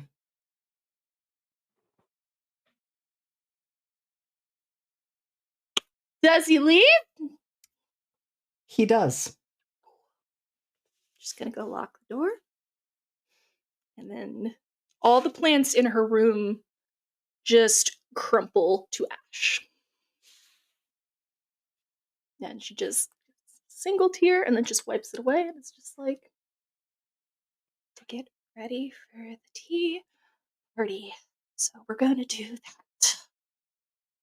She just angrily, frantically, depressed goes about getting ready for the tea party. Yay! She's just, I think, seeing the portrait of how Fitz sees her and everything she just had to do with the letter and the portrait, and how he saw her as strong and powerful, just kind of twists the dagger in more, in that she ultimately just let these things, she felt like she let these things happen to her. I should clarify. Absolutely heartbreaking. Yeah, thanks. And beautiful, and I love you. And if I'm sleeping on the couch tonight, we all know why. Turn something beautiful into ashes. Fine, it's tea time. What else could go wrong for her? I think everything's going to be fine. I think the three of you are going to have such a nice time. And in fact, we are going to catch up with you as well, at least with one of you, as we are on our way to the Connolly residence. And so, Carmen, going back to you, you've had a chance to go home. You found a similar invitation left for you, although yours had an additional letter with it. And as you are in the carriage heading to the Connolly townhome, I'm wondering if you would share the letter that came along with your invitation with the rest of us. I will share it. I think Carmen takes it and is kind of like walking to his room absentmindedly, like getting changed, taking off the shirt that does not belong to him, and putting it off to the side. And yeah, while he's kind of getting ready, he just has like the letter open, like grabbing things and looking at it. And it says, let me pull it up actually. Hold on. With all respect, Mr. Deloso, it feels strange to write this way. I would have written letters to your brother. Not that I would have addressed him in any in that way, but well, I do not need to tread further down that path. I know that you and I were never close, and certainly not in the way that I was with Damien, but I hope to impart the depths of the esteem that I held your family in and that I held your brother in. I know that some of my actions since your brother's death may have seemed callous, and while I cannot fully explain myself, I hope this letter at least begins to rebuild the bridge that I burned when I distanced myself from your family. I cannot explain or excuse my family's actions. Those are theirs and theirs alone. But we are not all the same, and I believe you will come to see that. Which I like me, okay. I should not speak this plainly, but I will. I loved Damien. I still do. No one, not even you, could have replaced him in my heart and soul. I know my grief cannot compare to your own, but I hope that you will trust me when I say that I have grieved deeply since the moment I felt my connection with him severed. That does not excuse my actions, nor does it excuse my family's actions since that time. But I need you to understand that when I carved that distance between us and ensured there would be no further connection or link with our families, I had my reasons. I was doing it to protect you. I wish I could explain myself further, and perhaps at some point I can. For now, I hope that you will do me the honor of attending the event my family is hosting this afternoon. It is a small step towards what the future can hold for us and the amends that I need to make. Your brother deserves his memory to be honored more than I have, and it is my dearest wish that through repairing the damage I have caused to you, I can move towards being the person your brother saw me as and doing some justice to his faith in me. Sincerely, Lord Isaac Connolly. What is Carmen thinking as he reflects on the letter? I think that Carmen is reading it in pieces, small pieces, and breathing kind of deeply as he reads each small chunk. I think seeing him last night at the party with Dorian was it cut him fairly deeply. However, it did help that he was wearing black. And the letter is a somewhat comforting no, I suppose. Although I think that Carmen still feels betrayed and feels as though this might be a bit of a ploy to not cause any sort of scandal or strife between the families when after his brother's death and the end of their engagement. Yeah. And that is certainly all highlighted in how your hunger reacts as the letter is read. You can feel points as you're reading through those words where it feels like someone has grabbed your heart and squeezed. Now, you're not even sure that you still have a heart, to be honest, or that it beats or works. Mm. But that is the sensation you keep getting. And then there are also these peaks of anger that ebb and flow. And a few moments where, when you're not paying as close attention as you need to your hand, that you find you're reaching for a pen. You don't ever get to the point of writing.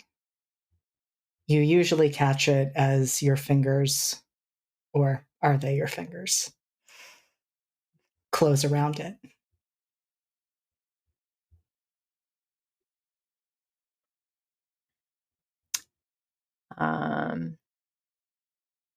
I think as he kind of catches that every so often, he breathes and pulls the pen out and just casually says, strange, that's not where I placed it earlier, and just kind of sets it back on his desk. And continues getting ready for the tea party. Which is wonderful. Yeah. There is another letter. I think as Carmen, he doesn't notice it at first. Because he's busy trying to get ready and take in everything that's happening and what kind of prepare himself to see what's going to happen at the tea party. He doesn't notice, but I think afterwards he sees a folded letter on his windowsill, which is strangely open. And I'll read that too. Please do. Yeah, I want to pull it over here so it's easier to read. All right. Where is it? The paper is slightly thick, the color an off-white shade of vanilla. The ink is the deep black of starless night. Rhiannon's cursive handwriting is small and has slight flourishes that give it a whimsical feel. And when he opens the letter, the top right and bottom left corners are edged with a watercolor rendering of leafy grip it, vines. baby. And Slop that down, dude. Yeah. Yeah, dude. Crack All one right. for the big boy. Says, Dear Mr. Deloso, once again, you have my gratitude. Had it not been for your insistence, I wouldn't have attended last evening's party. It was a beautiful affair, don't you think? And those fireworks. It was such a delight to watch them with you. Last night was one of the happiest times I've had in a while, in spite of the mood shift afterwards. You left at an opportune time. Your offer of allyship and protection was touching. It would make me happy to call you my friend. Your passionate and unpredictable nature is a breath of fresh air, even if there are times it catches me off guard. However, if you will indulge me, I must ask that you keep your distance from Prince Reynard. He has many talents, and royalty tends to have a reputation for easily avoiding consequences. I don't want to risk you drawing his attention. I accept the consequences of my decision to end the engagement, and I will handle things with the prince. But your offer is greatly appreciated. To the point, I sincerely apologize for making you uncomfortable. I feel I'm read too much into your sweet compliments. Please forgive me my misstep. I feel terrible that my words contributed to you leaving the party early. You have enough to balance already, and I should have been more mindful. I will endeavor to choose my words with more care.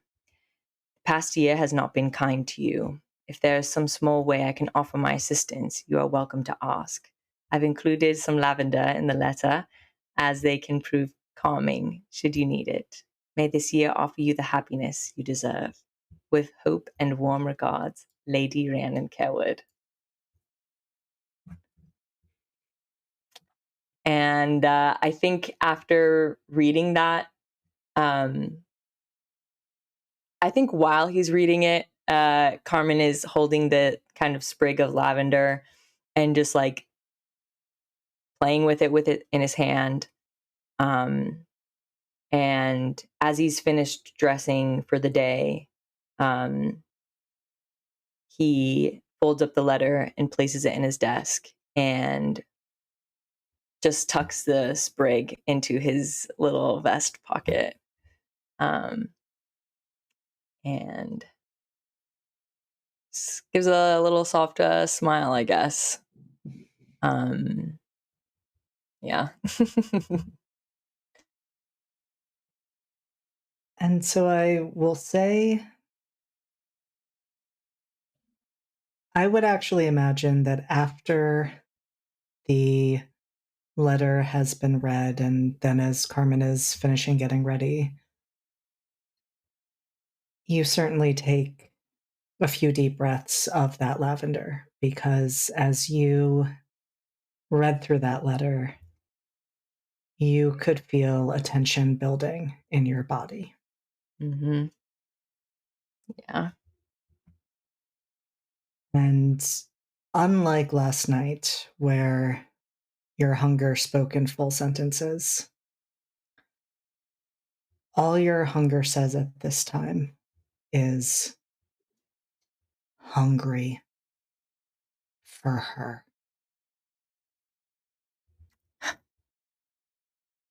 Well, we shall see her at the tea, I suppose, if this invitation was sent to the Houghton.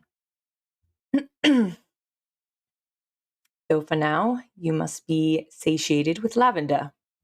And I think he kind of stamps a little bit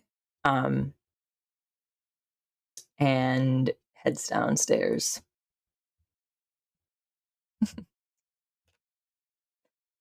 And so, with that, we are going to bring the three of you to the Connolly residence for the festivities of today. I would imagine each of you arrive in your respective family carriages.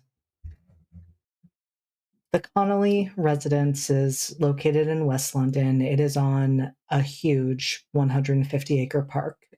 There are multiple buildings spread out across of it, in addition to the residence that the family holds, including a medieval abbey that was both a monastery and a nunnery. There are also gardens. There is even a hedge maze with which you could explore as the festivities go on. And as you approach, you can see that it is set up to take place on the terraced lawn behind the house. There are open white tents spread out in order to provide shade. There are tables with tiered trays of sandwiches, tea cakes, and macaroons, and of course, many servants moving through. And you all are probably not the first to arrive. There are not a huge number of people there, though more people are arriving. There is literally a line of carriages when you all pull up. And I'll wait to say some of the people who are there, because there are a few who you may recognize. But who do we think arrives first to start? Honestly, probably Rhiannon, just to get out of that house. I'm assuming her father has other things to do than a tea party. He has certainly other things to do. Yay! He has a dinner to set up for, in fact, so Right. he allows your driver to take you. I assume I have my maid Noelle as my chaperone, because my Yes. mom has to socialize. Cool.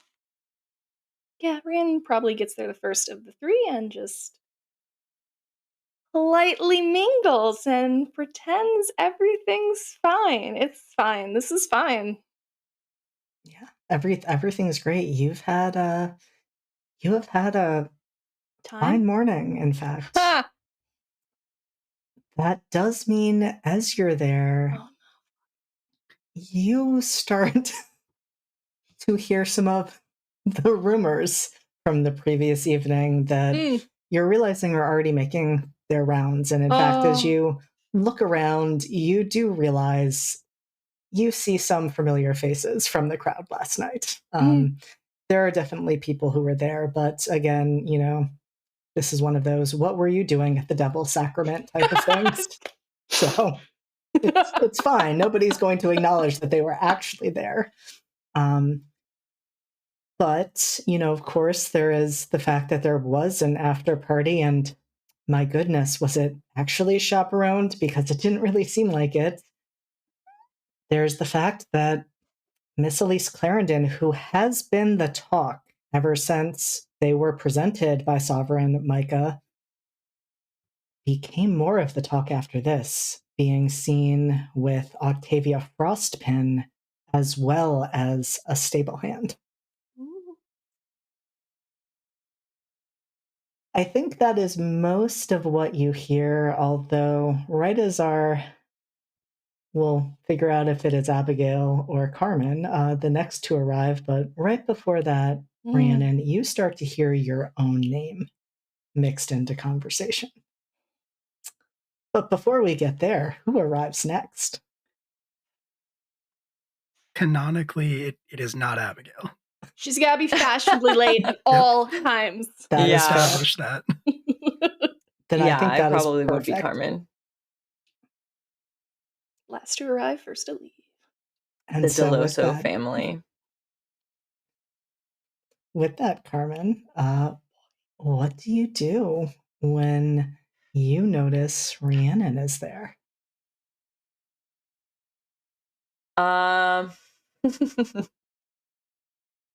I think honestly, Carmen is going to actively kind of make his rounds while actively like avoiding Rhiannon.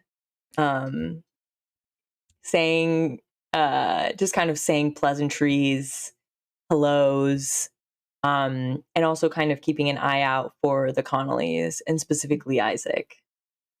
Kind of like one eye on each, I guess. I will say you don't actually have to look too far to find the Connollys because each of you are greeted by them as you arrive. And it is notable to say that while they hide it well, Isaac's parents seem surprised isn't quite the right word. Displeased to see that Carmen is there, although they quickly hide it. And while Isaac is standing with them, he does nothing more than greet you as politely as he has greeted each other guest in their arrival. I think as we greet and kind of shake hands, Carmen's grip is like tighter than usual and a little more forceful. Oh, your hand doesn't want to let go. yeah, I figured. And kind of making very direct eye contact in a sort of we'll talk later. Now's not the right time. Is so, Isaac wearing black? He is. He is still wearing his mourning clothes. His parents, once again, are not. But he is still in all black. And you notice as you make that intense eye contact with him, Carmen, he's looking at one of your eyes more than the other. Thank you for inviting me. What's it, Carmen? Isaac. Got all sorts of shit in my head right now. I hope today's festivities prove to be as charming as your words.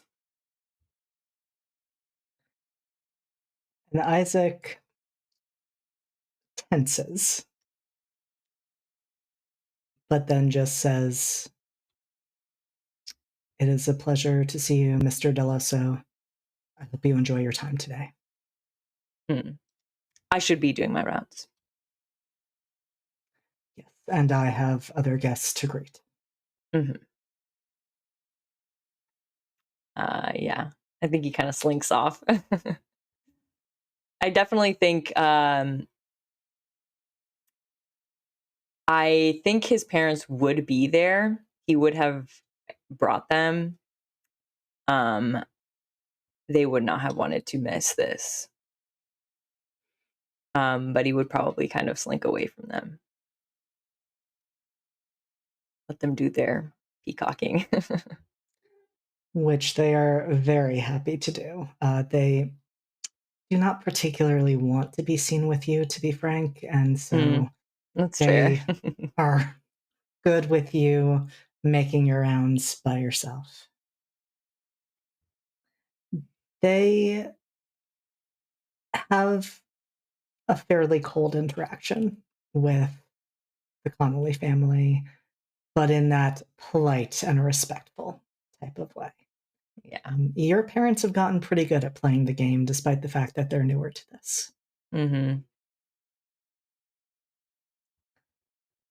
And so with that, I believe both Carmen and Rhiannon start to hear some of the rumors from last night, specifically involving Rhiannon. You catch some people talking about the fact that, well, Prince Reynard's appearance was unusual. It didn't seem as though he spent much time there or showed proper decorum or propriety. But more concerning than that is the fact that he was apparently alone in a room at one point with Lady Rhiannon Carewood. The exact room is debatable. Everyone seems to say like they were there, but not really there. But, they know it was the library or the conservatory or the ballroom or the gallery. All of those rooms are thrown out there. But people are whispering about that and what that means, as well as the fact that Prince Reynard wasn't seen much afterwards. Where is he?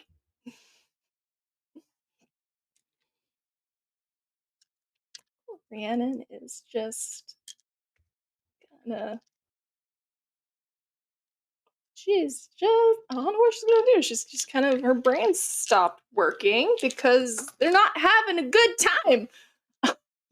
I think this brings us to the first roll of the evening. In fact, I think this is a great time for you to roll to keep your cool. Oh, cool! Yay! Personally attacked. So please, roll with cold. Okay, that is 2d6. What is my cold? Not great! Awesome!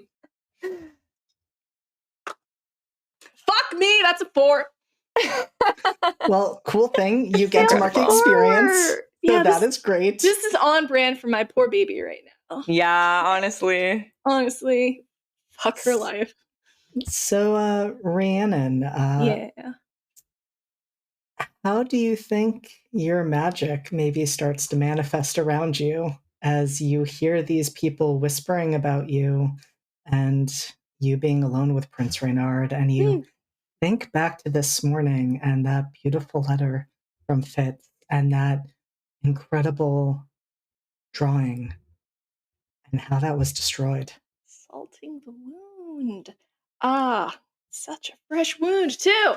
I think Rhiannon tends to wear seasonal flowers in their hair.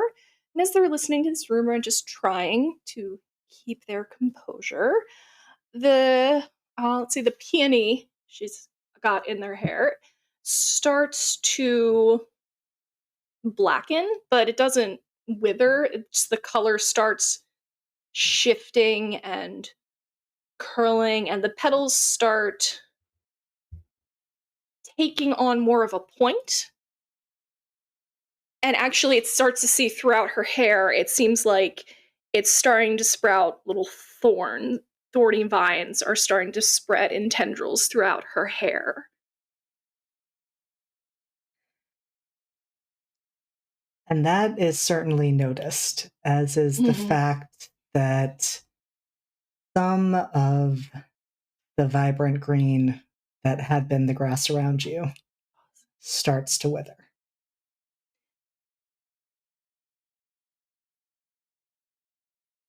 Noelle, could you escort me to a gravel path, please?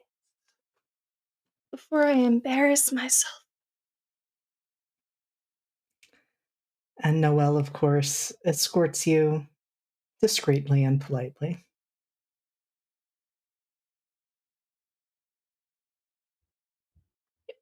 Just like away from the people, just a little further away. I just want to find a bench by a gravel path. I'm going to sit down. And if you would be so kind as to tell me what else everyone is saying about me, I would greatly appreciate it. And Noelle does that. Helps you find that bench and then goes to a discreet distance where she is still able to hear conversation, though you are effectively unchaperoned at that moment. I keep, you know what? It's badly. I fucked up my roll, so we're making choices. Carmen, what do you do as you both hear these rumors and then see Lady Carewood have some difficulties with her abilities? Yeah, I think Carmen is kind of slowly making his way toward Rhiannon, and watching her kind of get flustered and then go to sit at the bench. When Noelle kind of steps away, I think he will get a little closer and step in and Creeping through the bushes. creeping through the bushes. No, come on now. Let's have some decorum. It's a public party. Yeah, I think he would kind of more publicly do some sort of like exaggerated, almost like comical deep bow as he steps up and just says, "Oh, Lady Carewood, how is it that I might find you at this elegant tea party tonight?" I guess I guess they didn't think my scandal was worth keeping me away from the party. Yes. Lucky There has been me. much talk of you. I've been hearing that. You're Kinda- quite a popular lady. It would seem so. Not of my intention, but it seems like once one makes one mistake, apparently we just keep going with them. Hmm. Forgive me, I'm a Yes. bit out of sorts. I apologize. This is not directed at you. It's rumors, rumors. Hmm. The peony is nice, but I much prefer the foxglove. I do prepare for its season. Oh, yes, I have some that I'm tending to myself. It's a favorite flower of mine. Is it? Do you grow them? Or does your gardener grow them? Sorry. No, not that I know of, really. Is it obvious that Carmen has the lavender on him? Yeah, he definitely has it tucked in. I think she's gonna kind of catch sight of that and just be like, "Oh, is it helping at all? Lavender." It's definitely has its calming capabilities. Not for Although everyone it I know. has brought up many thoughts of you and of the times we had last night. I must apologize for departing so rudely, I should say. As I It said was in my not letter, my intention. I overstepped, and I hope you don't take any great offense to it. It was not you.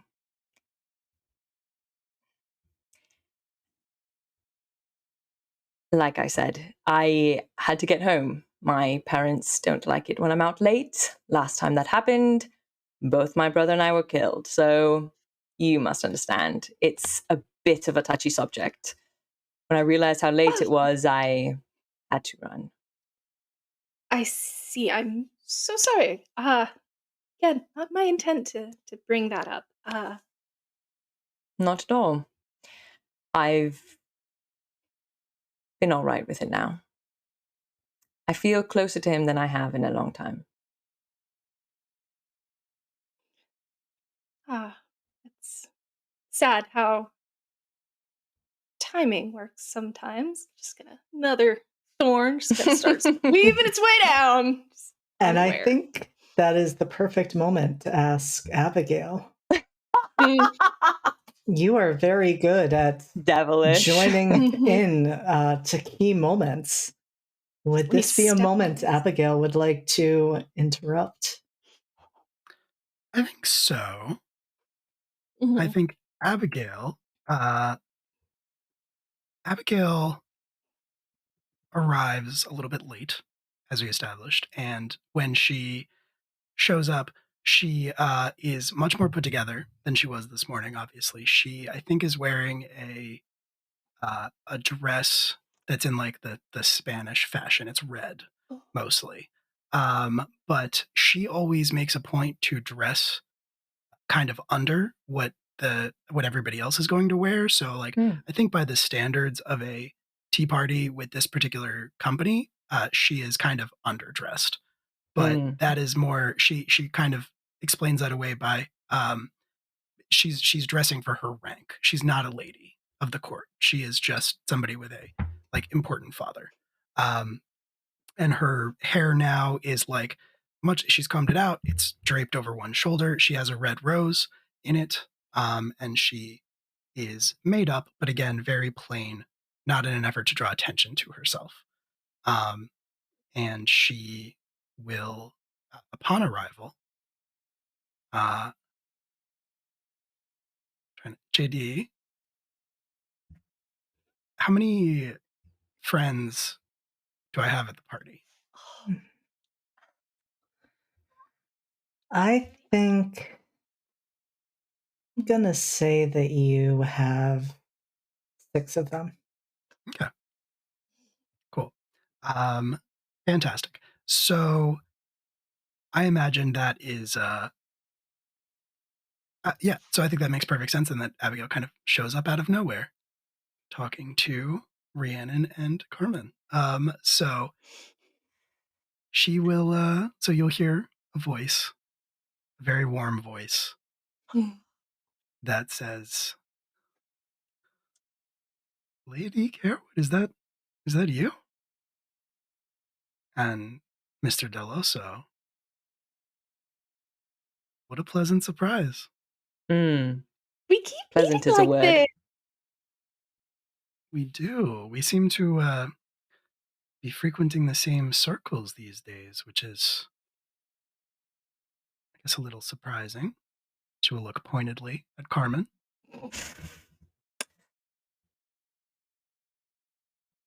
Are you surprised to see me here, considering my family's relationship with the Connellys? You know what I appreciate about you, Mr. Deloso, is your directness. You don't mince words. You say exactly what it is you mean. I find it very refreshing. I hope you're feeling better, by the way. It seemed like the other night you may have eaten something that didn't agree with you.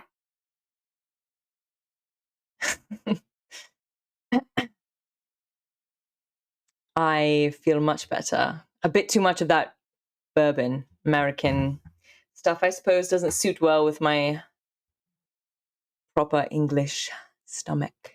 Mm. As I imagine it wouldn't. Yes. No, to answer your question, I guess, yes, I suppose that is the origin of my surprise. But I am pleasantly surprised, I should say, to see you and your family represented here.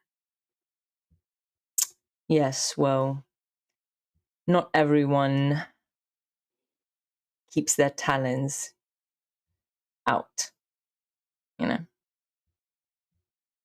Sometimes it's good to play nice.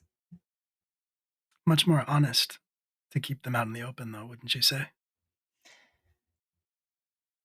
That I would agree with. Carmen, you definitely feel one of your hands tensing into a fist. Mm-hmm. I think he kind of just stretches a little bit. And says, you know, we were having just a lovely time discussing these quite interesting speculations from last night's endeavors. I just arrived. I haven't heard any of the juicy gossip. Oh, well, I'm sure you have. Or at least you will. So whether or not it's true, rumors, you know how they are. The start of the season, everyone's ready to jump at each other's throats for some sort of entertainment. Entertainment. Right. Right.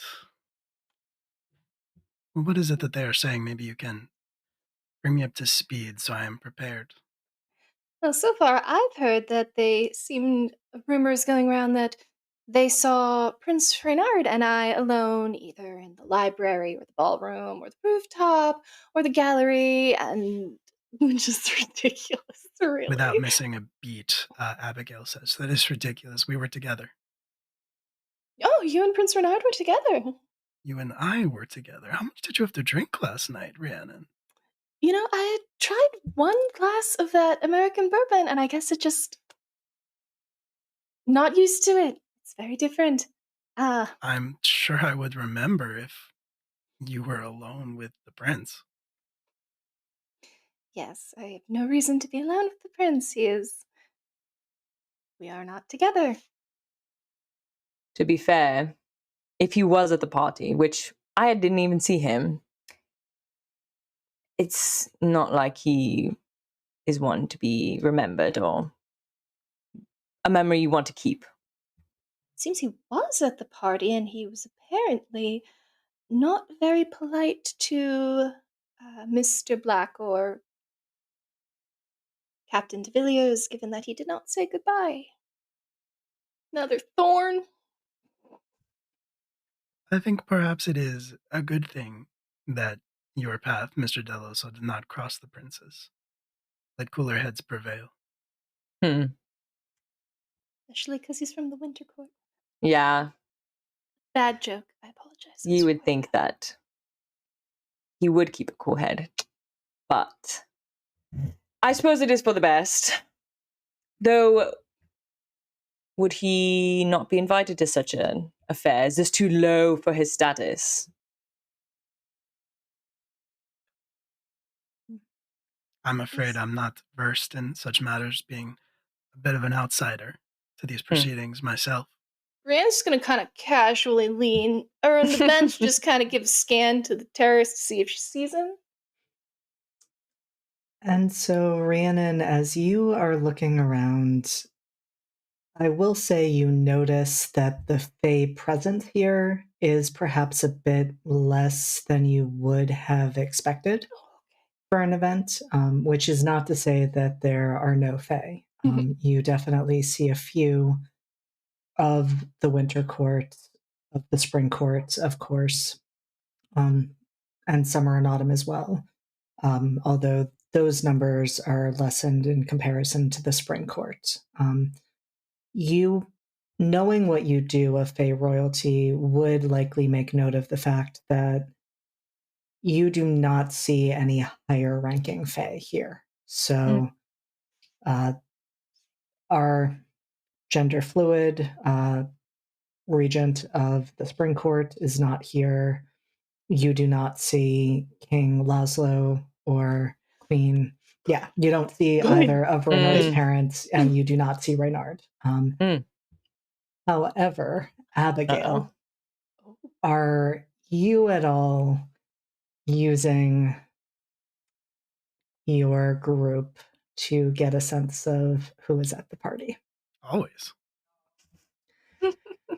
So, you do notice, and it particularly jumps out because of the conversation about Prince Reynard, as well as the fact that you are quickly scanning the crowd for Faye, that you see a familiar figure who you caught sight of with Prince Reynard the night before. A figure with violet eyes, freckles, and deep purple hair, with roses the color of fresh blood in their hair, and a string of black pearls around their neck. And they are just mingling in one of the tents, talking to, you're not quite sure who they're talking to. They're probably too low ranking for you to notice, but that does catch your attention. Okay. Very interesting. Abigail is going to kind of pause for a second, and she's kind of just staring off into space. At least that's what Rhiannon and Carmen see. And then she's going to kind of blink a couple times and look around, and then she's going to say, terribly sorry, if you wouldn't mind excusing me. You're excused.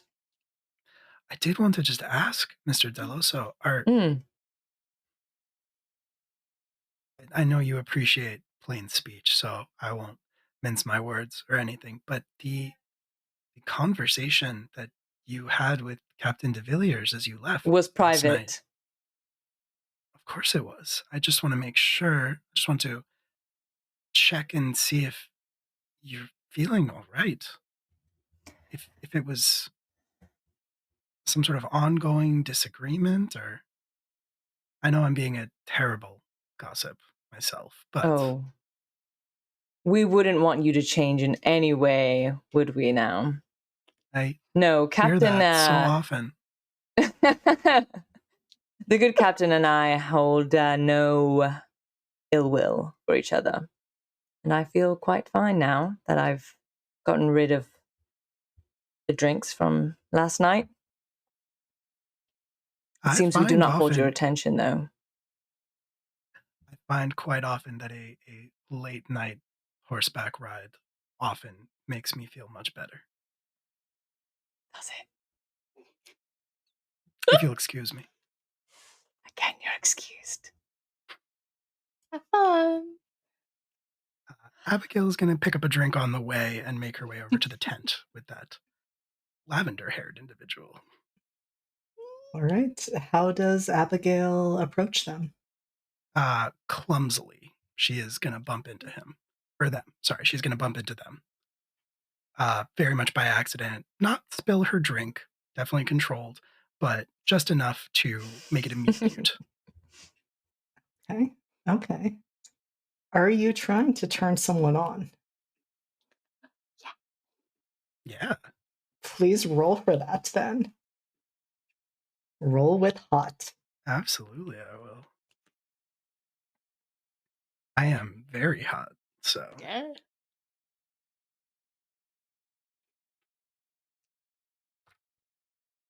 Okay, that is a 10. Oh!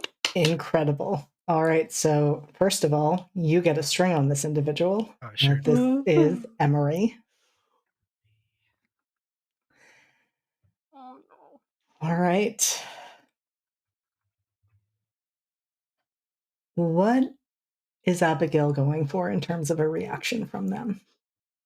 I am trying to, again, just make this as much of a meet cute as possible. So Abigail is gonna bump into Emery and uh, start apologizing profusely. I think she's gonna swear in Italian, but then like start apologizing and say, "My God, I'm so sorry. I did not mean. I wasn't watching where I was going." And then she's gonna stop talking as her eyes travel up Emery and they make eye contact with each other, like she's lost track of her sentence because of how attractive they are. Incredible. And Emery is already, reaching out to steady you. They do not seem offended at all, even before they meet your gaze. But the moment your eyes meet, they've already been saying, "Oh, it's all right. I do not worry about it." And then they also kind of stop talking and catch themselves and say, in fact, they do not say anything. They attempt to say something and seem completely lost for words. Their face is surprisingly red, given the temperature of their skin. You can tell they are a member of the Winter Court. I beg 1,000 pardons, my lord. I wasn't watching where I was going. I please do not give me a rank that is not mine. Terribly sorry. I'm not well versed in courtly matters. That that is perfectly acceptable. That no offense taken on my behalf. At the very least, let me replace your drink. It's the least I can do. I would not want you to trouble yourself on my behalf. Well, if you insist. Um, she like stutters a little bit, like she's trying to figure out the correct way to introduce herself in this situation, and she says, I'm Abigail."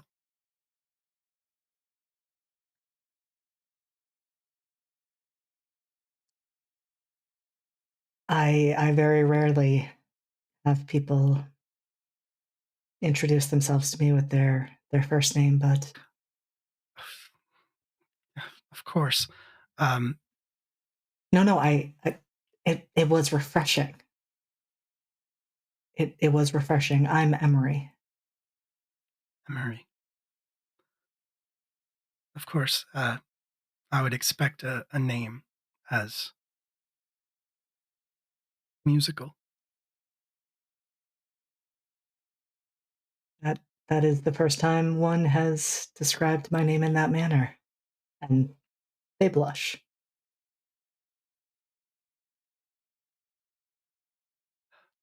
Well, Emery, I don't want to keep you. Were you in the middle of something, or would you maybe have a few moments? It would be my honor. Perhaps we could walk. I know so very little of this place. Do you know more? Have you been here before? I have been here a handful of times. I There are many beautiful sights. There is an old monastery, but that is a bit of a walk. Might be a bit inappropriate as a location to go to, taking us a bit too far away from the party, but there Of is course. a hedge maze that is right nearby. I would love to show you through that. That sounds so very appropriate. I agree. I agree. And she will say, "Well, lead on." And she will go to put like her arm around his arm, but then around their arm, but then she will stop and she'll say, where I come from, this is very common, normal behavior. Would this be improper? You are so respectful. That would be perfectly fine. I would like that very much. Then I am very happy. And she will put her arm around their arm and will say, to just listen to you talk. And Emery leads you towards the hedge maze. You notice at that point they are not chaperoned, from what you can tell. There is nobody who seems to be hovering near them or even keeping an eye on them as they walk off, which is unusual. And they just start to discuss a bit about themselves. They share that they are a part of the Winter Court and start to tell you a bit about what that court is like and what it is like to be here in the mortal world. The Winter Court, that is the prince's court, correct? It is the court that Prince Raynar belongs to, yes. I have heard nothing but these dreadful rumors ever since I have arrived today concerning the prince and another a lady. Oh, the rumors, yes. The ones about Lady Rhiannon Carewood. I assumed they must not be true. I mean, for a prince to behave in such a manner would be, well, beastly.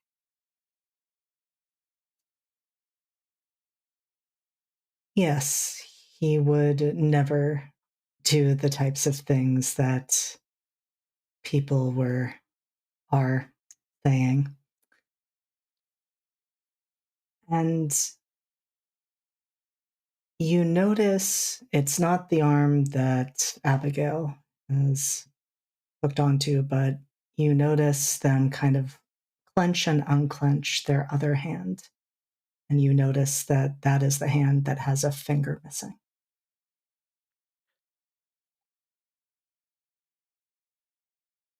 Okay, cool, very cool. Okay. I am deeply relieved to hear that. I was starting to wonder what kind of a city I found myself in. If these rumors were to be believed, terrible. But I feel so I feel so bad for the young lady who's fallen victim to such an blatantly false lie. Well, Lady Rhiannon made her own choices. Oh, clearly, there is more here than I thought, more than I understood. One does not break an arrangement like a marriage lightly when it comes to the Fae courts. She will gasp. Abigail will gasp at the scandal of it all. My God. Um, that must have been so hard on the court. It Must have been so was. hard on you. And Emery just shakes their head a bit and looks at Abigail rather sadly and says, "You have no idea."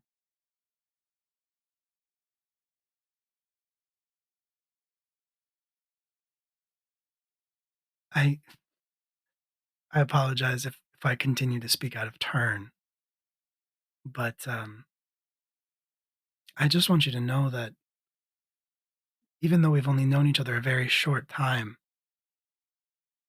I feel like I can speak to you. And I want you to know that you can speak to me as well. And if there's ever anything that you would like to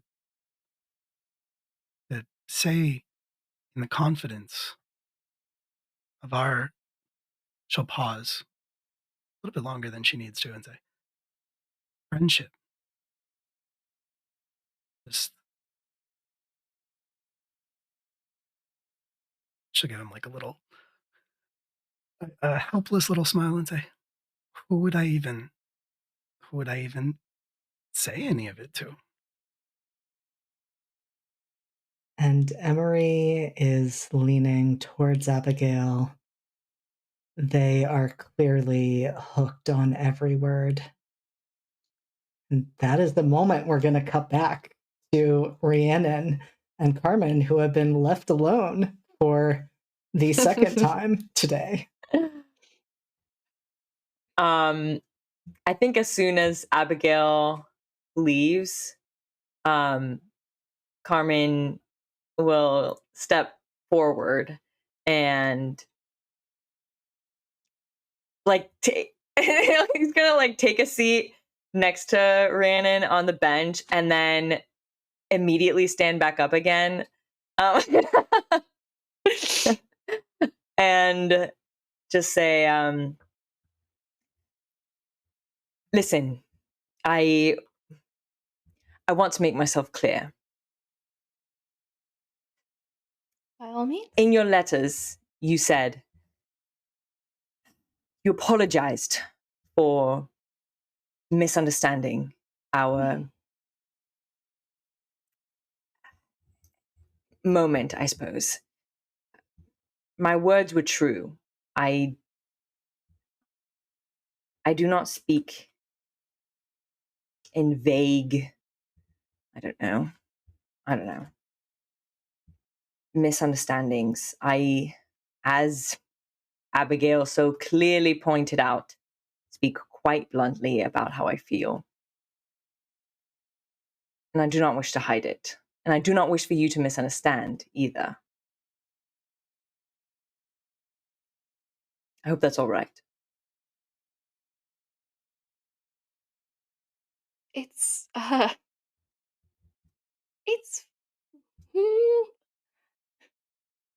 I take no offense at your words. Am I still going off of that absolutely terrible keep your cool from earlier? No. Do I need to re-roll to keep I'm gonna re-roll to keep it because there's a Okay. lot of emotions. If you would like, I will support that. There's a lot! Maybe you should roll to turn someone on instead, because that went really well. Well, that's a 7, so that's better than a 4. What was So I think what I'm going to say here, because this is a slight variation on the usual keep your cool, in the sense of how they would leave me vulnerable with the 7. Yeah. And I think where you're about to be left vulnerable is opening up your heart potentially to Carmen Deloso. Like as in taking them into my confidence, or like leaving yourself open for, I would say, potential hurt, given how your father responded to Fitz and the fact that Carmen is not of any higher standing. Probably lower, to be honest. Honestly. I think as Rhiannon is responding to Carmen, Carmen can definitely see that there's like some different emotions. There's, of course, again, surprise. There is it's clear that she's just kind of like touched, but also there's just this kind of grief in her face. And it almost looks like she's about to cry. But they take a deep breath and just take a moment to collect themselves and my situation is a bit complicated, Mr. Deloso. I'm sorry, it seems pretty simple to me. You've ended an engagement you were not interested in, as should any young lady who does not find themselves in a situation they would like to be with. And now you are free to do as you wish. That's the complicated part. Uh, mm, it's a little tricky to break an agreement with one of the Fae, which I knew, but the complication is that the prince is still very interested in resuming that relationship. And Are you? No, I've made Well, myself. then the decision is clear. You would think, wouldn't you? Hmm. No, it's actually a bit complicated. After you left last night, I had exchanged um letters with Captain de Villiers, and he had very gallantly requested a courtship with me, which I had accepted.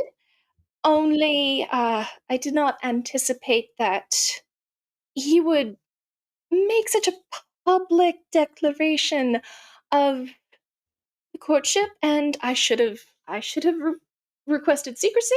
I should have considered that. I didn't. Another mistake for me. Uh, and so my father intercepted the letter, and he was not happy, and he made it clear that my actions were unacceptable, and he would prefer me to mend things with the prince. So I do not. It is. It is complicated, and I cannot. I will not drag you further into the mess I have made of my life.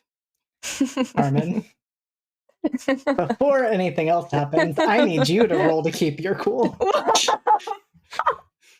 Roll Chomp, chomp, with chomp. hold. My I butt gets was bit. Okay, where We is gonna my make Julia's status night? sheet? Julia did request that somebody bite somebody else. Julia, I hope you're watching. What am I rolling with? Keep your cool. Yep, you're rolling with cold, That which roll for I you Oh, is fucked decent. up the first Yeah. time. My cold is pretty good. Hey! That's surprising since you have 0 chill.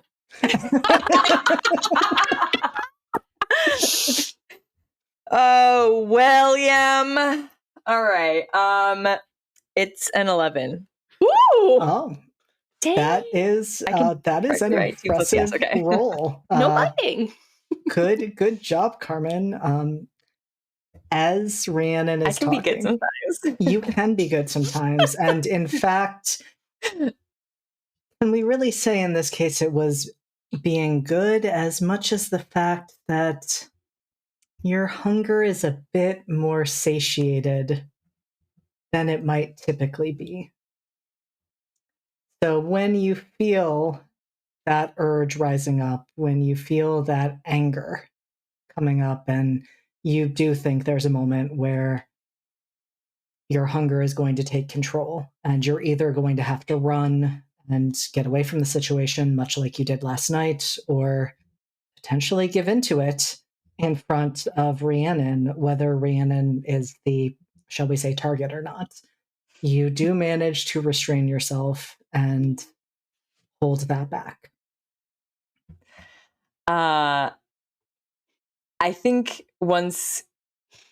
I think at first he was ready to kind of give into it because his anger was he was just very frustrated and angry. But as he kind of feels the hunger sink down, I think at that point he really lets his anger show very clearly. And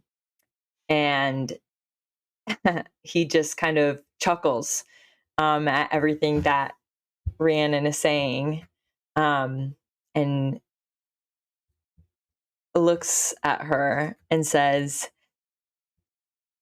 "You've spent so much time describing the problems that you have as far as taking hold onto your own freedoms throughout the season and throughout your life, I suppose. Yet none of these talks have anything to do with what you want. You've mentioned Reynard, you've mentioned your father, you've mentioned Fitz, but you haven't really mentioned what it is that you desire. And honestly, that's all I'm interested in and all I really care about. If you choose to have some sort of courtship with someone else, well, then that is your own decision. But as you are still potentially open, hopefully open to more, then I can do nothing more than just affirm that my compliments, as you said, were true. I do wish to be your friend, and I do wish that you not take my words lightly.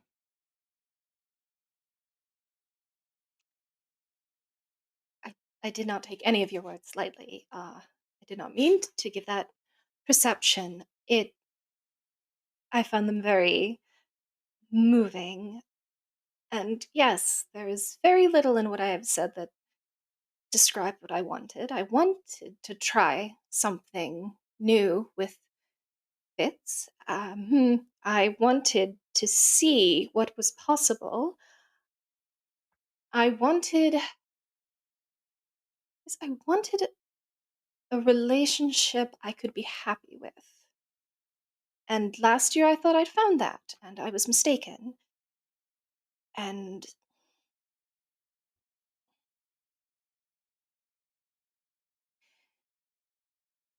I wish it were as simple as to simply say, this is what I want and I'm doing it. I I am not very good at that.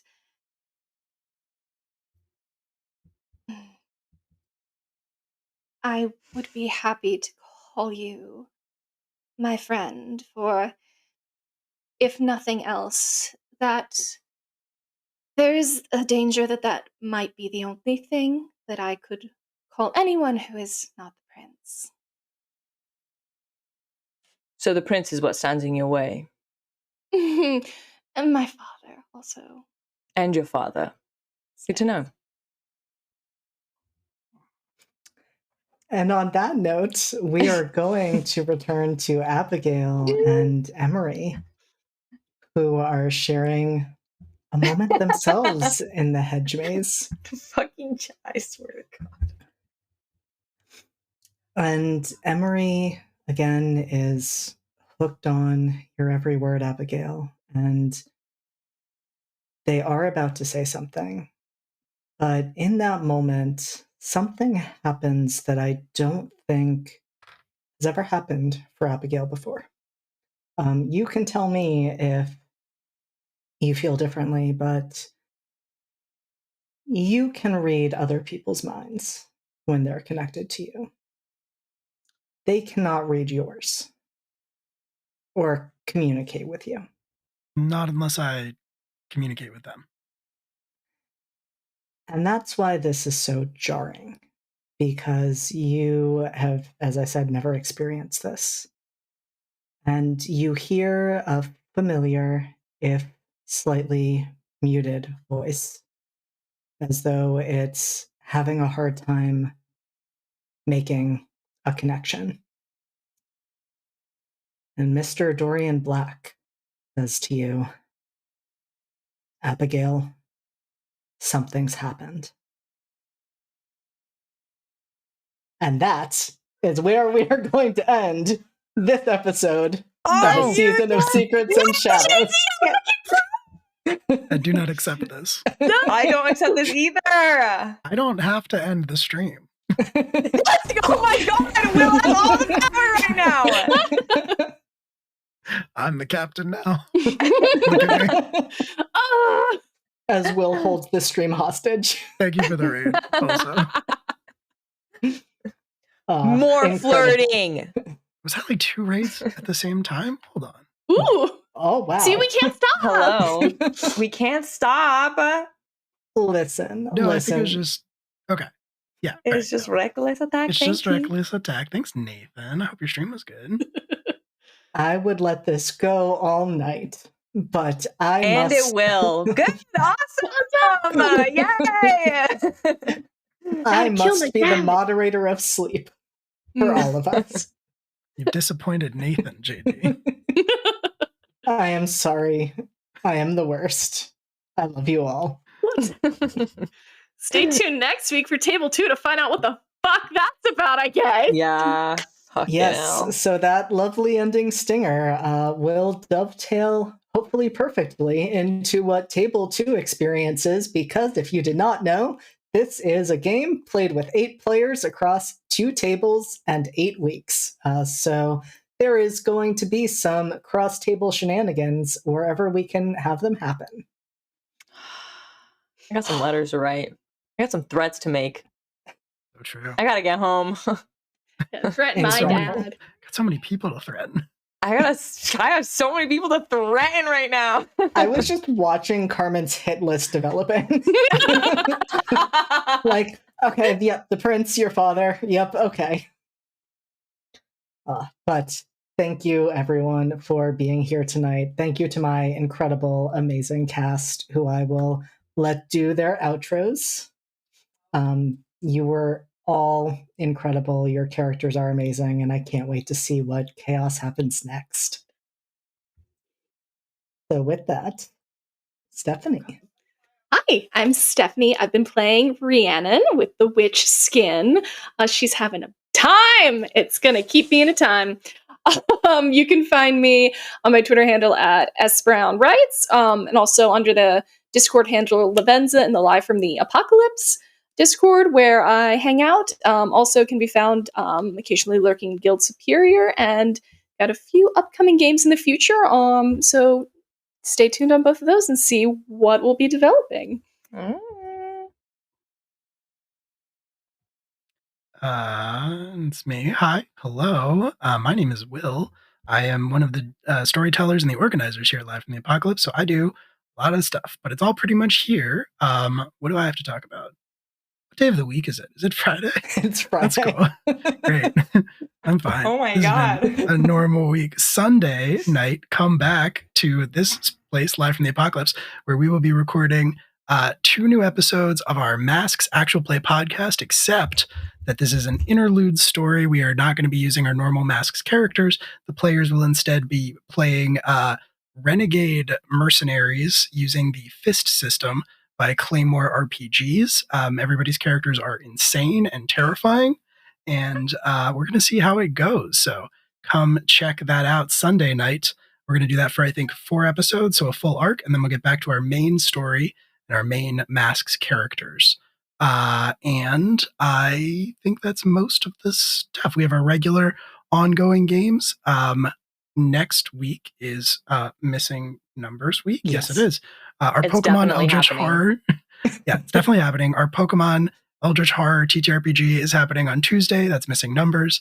Wednesday night is the actual final episode of the Eldritch Lady Badasses of Wrestling, the Call of Cthulhu wrestling actual play set in the 80s, which is insane and a lot of fun. Check that out. I play in that.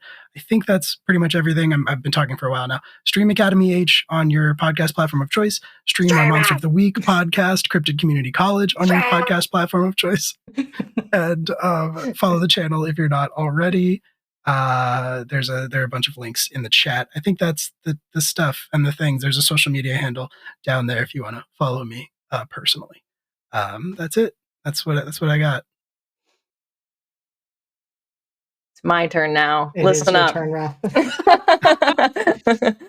My name is Raph. I have played a Carmen. I hope I did you proud and entertained you. Other nights that I'm here, every other Tuesday, not this coming Tuesday, the Tuesday after that, I'll be in class reunion playing an emotionally confused barbarian named Max Miller, going through it there, going through it here. You know how it is. Yeah, and then this Tuesday, definitely going to happen. Missing Numbers. Just go watch it. Also watch Academy H and also stream it because it's worth it. What else? Anyway, let's keep these good vibes going. Round 2, let's play this again. We're not going to keep playing. We're just going to start the session over again. Yes, exactly. Exactly. 100%. And see, now, Will, I realize how it is so much easier to go at the end because you have all plugged all of the things that I would have to plug. So I have been JD. I have been your storyteller. I am usually a player on the channel in the aforementioned Academy H and Class Reunion. In Class Reunion, I get to play Max's confused love interest, which is a very good time. And in Academy H, I usually play Casimir Bright, aka Spectral, but I will be playing somebody very different this coming week, and it is going to be unhinged. I think I submitted one of the less unhinged character concepts, to be perfectly honest, and that says something. So if you want to see us make some combinations that never should have happened in our characters, it'll be a really good time. I think that is it, because as we've been establishing, there are so many secrets. Speaking of secrets and shadows, so many secrets I can't reveal. And speaking of secrets and shadows, we'll be back with this next week as well. Table 2! Watch your 100%. back bits. So if you're not already following the channel, please do that. If you're not in the Discord and you'd like to be, do that. No pressure. If you're not following us on social media, do that as well. It's where we post a lot of the news and things like that. We're mostly on Twitter. That's the stuff and the things, I think, right? Them's the goods. Them's the goods. So we're going to disappear in just a second, but don't go away. We are going to hop over. Our friend of the channel, Candace, is currently streaming with Femme Gamer Party. They're playing some D&D, so we're going to hop over there and say hi and give them some love. But thank you so much to everybody who watched and followed and donated and chatted at us and screamed at us in the chat. Thanks for bullying. Yeah, somebody donated subs. Thank you for that as well. But this has been an amazing time. And I think on that note, we're going to go ahead and call it a night. But say good night, everybody. Night, Good night, everybody.